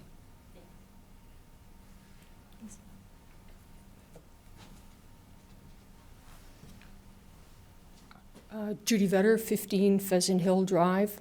I actually live in the same development with Sandy, and I've actually been there about the same amount of time because it was a new development when we moved in. She already talked about the traffic.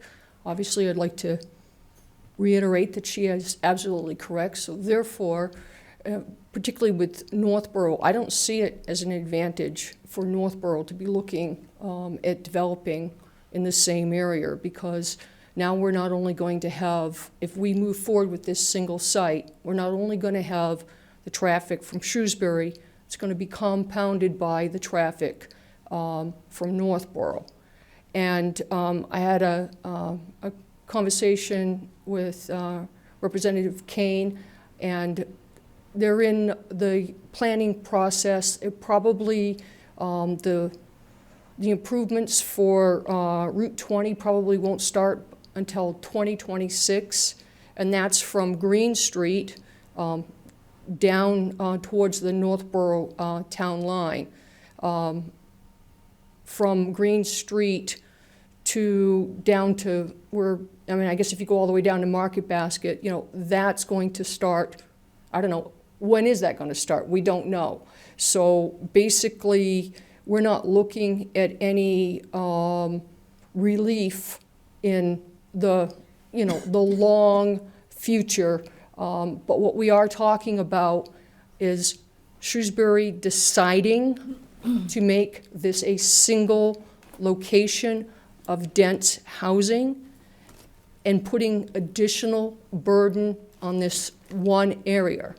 So I think that if we looked at doing probably or maybe if we rezoned the Shrewsbury Commons area, that would get us some increased housing, and then we should be looking at another piece of property in order to spread this dense housing out. It's not right to put the burden all in one area. And if we're in the process of rezoning, I don't know, I think that 378 Maple is a good location for that. I don't understand why we can't, if we're going to be rezoning, we should rezone that so that it is favorable for the town of Shrewsbury.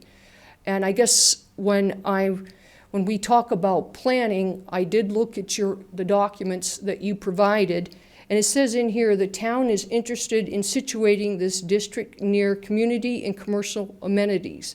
These areas have increased walkability, public transit connections, and municipal services. None of that is available to people in this proposed area.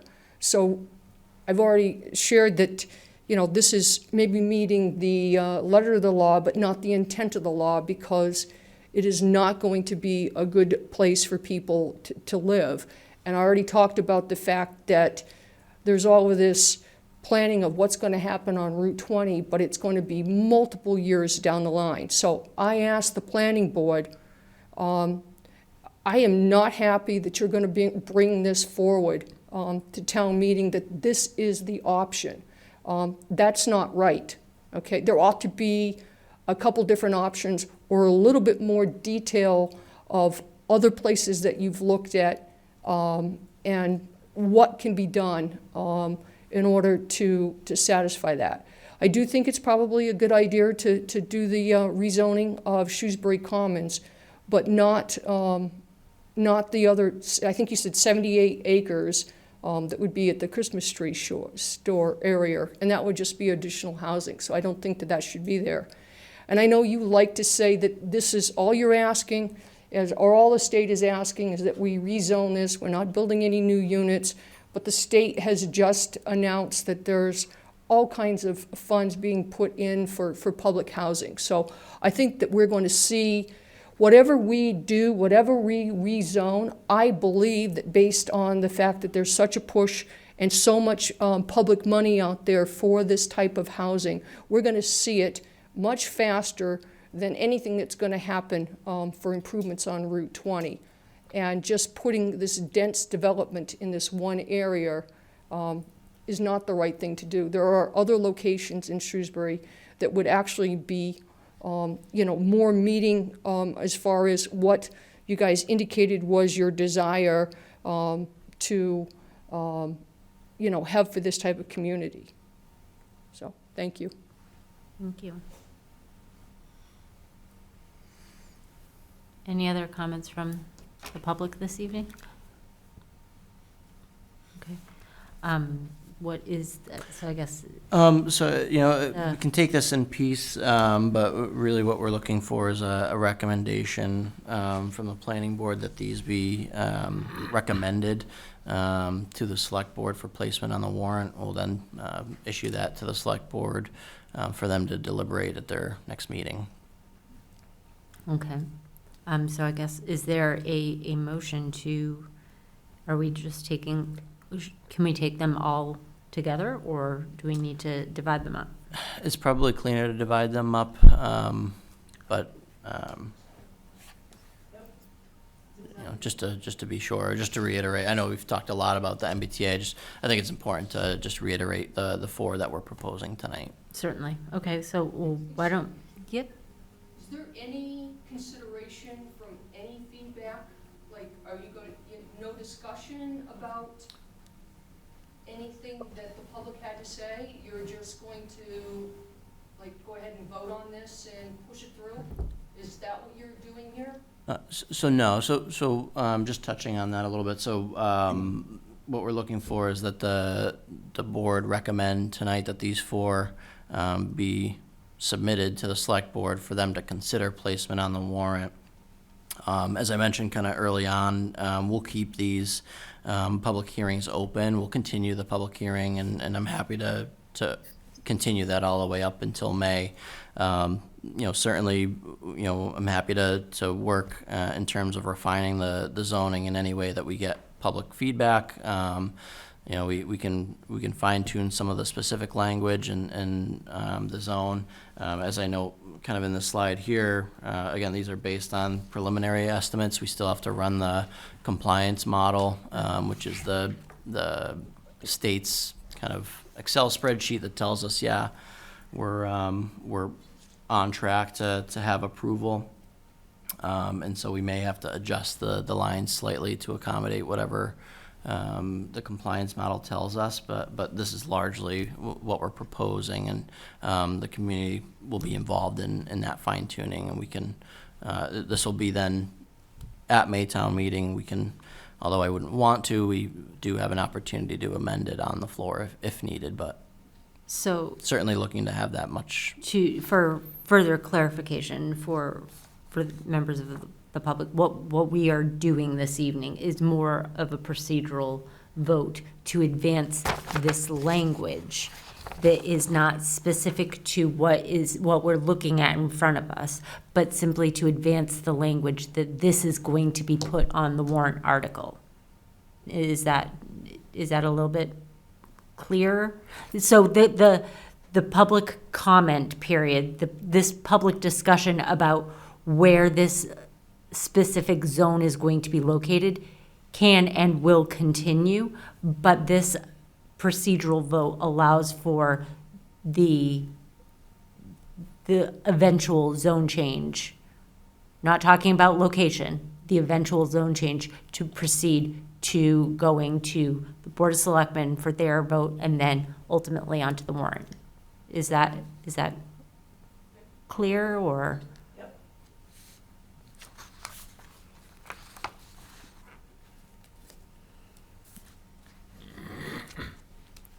Right, so I guess, why don't we take these in pieces? A is the article related to the senior housing bylaw. Is there a motion to adopt? Motion to adopt. Is there a second? Second. Mr. Alati? Yes. Mr. Rowe? Yes. Mr. Kessler? Yes. Mr. DiPaolo? Yes. Ms. Holstrom, yes. Okay.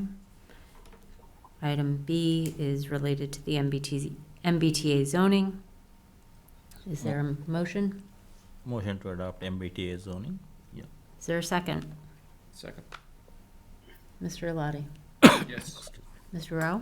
Yes. Mr. Kastner? Yes. Mr. DiPaolo? Yes. Madam Chair, can I ask a question, make sure I'm hearing these motions right? Certainly. Are the motions to ask the selectmen to adopt these? No, to place them on the town meeting warrant. No, I realize what the intent is, but I think it should be worded to place them on the town meeting warrant, not adopt. I heard adopt in there somewhere. Okay, my apologies. So I get, should we read? So what we could do is, we could do a motion to revise, The language. revise the recommendation for the senior housing bylaw and the MBTA zoning as recommendations for placement on the select board, to the select board for placement on the warrant. Okay. Thank you. Can I get that motion? And so moved would be an appropriate motion. So moved. Is there a second? Second. Mr. Alati? Yes. Mr. Rowe? Yes. Mr. Kastner? Yes. Mr. DiPaolo? Yes. Mr. DiPaolo? Yeah, yes. Thank you. Ms. Holstrom, yes, thank you. All right, item C related to digital signage. Can I have a motion to Recommend to the recommend select board this? for placement on the town meeting warrant. To be sent to the Board of Selectmen for placement on the town meeting warrant. So moved. Is there a second? Second. Mr. Alati? Yes. Mr. Rao? Yes. Mr. Kastner? Yes. Mr. DiPaolo? Yes. Ms. Holstrom, yes. Finally, item D, related to farmer's market definition. Can I get a motion to recommend that this be sent to the Board of Selectmen for inclusion on the town meeting warrant? So moved. Is there a second?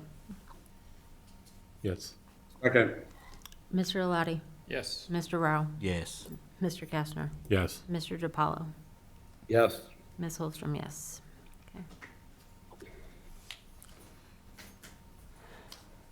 Okay. New business this evening. We have before us a draft decision for 440 Hartford Turnpike. ask that if the board members have had the opportunity to review, any questions, comments, concerns? No questions, Chair. Just I had couple minor typos. I communicated that to planning board. Okay. If there are no questions or concerns, can I get a motion to accept this decision and sign off on it? As written. As written? Yeah. So moved. Is there? Second. Mr. Alati? Yes. Mr. Rao? Yes. Mr. Kastner? Yes. Mr. DiPaolo? Yes. Ms. Holstrom, yes. Is that? So there's two decisions. So Oh, that was the. Apologies.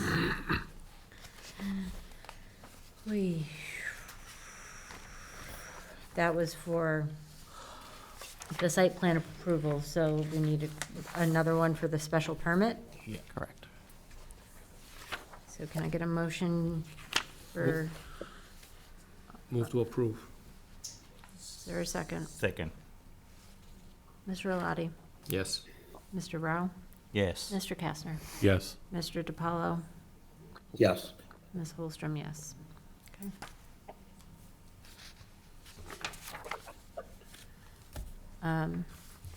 The other items on here related to proposed zoning articles? Yep, so I know the evening's late, so I'll just kind of run through these very quickly. So these will be for our April meeting. We have a number of additional zoning that we'll be providing to the board for their review and approval. What we're looking at is the campus overlay district expansion, so that the campus overlay district is currently at the, whatchamacallit? The zone, the Shrewsbury, sorry, the UMass Medical Facility, no, I think it's UMass.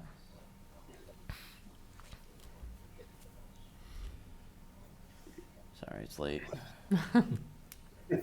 Yes, off of Chestnut Street. So the campus overlay there. Looking at district expansion of that site. We're also looking at section VC of the zoning bylaw, which is looking at the date of adoption of the zoning bylaw. We actually were able to locate a decision or a version of the zoning bylaw that was actually May 18th, 1955, which is earlier than what we had previously known to exist. And it does include some lot and bulk requirements. So this is actually just citing the appropriate date that zoning was adopted in Shrewsbury. So that was a very interesting find. And correction for that. And then we'll also be looking at nano and microbreweries language. So we'll be providing that to you. We have been approached, and there are some potential nano and microbrewery businesses that are looking to locate in Shrewsbury. They don't have a specific site picked out, but they're looking at opportunities there. And in reviewing that with them and where it was available in the community, we found that our nano and microbrewery language was extensively, it doesn't allow nano breweries or microbreweries in any feasible locations in town. So this would make that a little bit more feasible and hopefully attract that business type to the community. And we'll be happy to have, again, presentations and kind of go over that language at the April meeting, but just wanted to touch base on those briefly. Is there any old business this evening? There's none. Any correspondence this There's evening? none. Okay, can I get a motion to adjourn? Motion to adjourn. Is there a second? Second. Mr. Alati? Yes. Mr. Rao? Yes. Mr. Kastner? Yes. Mr. DiPaolo? Yes. Ms. Holstrom, yes. Thank you all very much. Appreciate that. Thank you.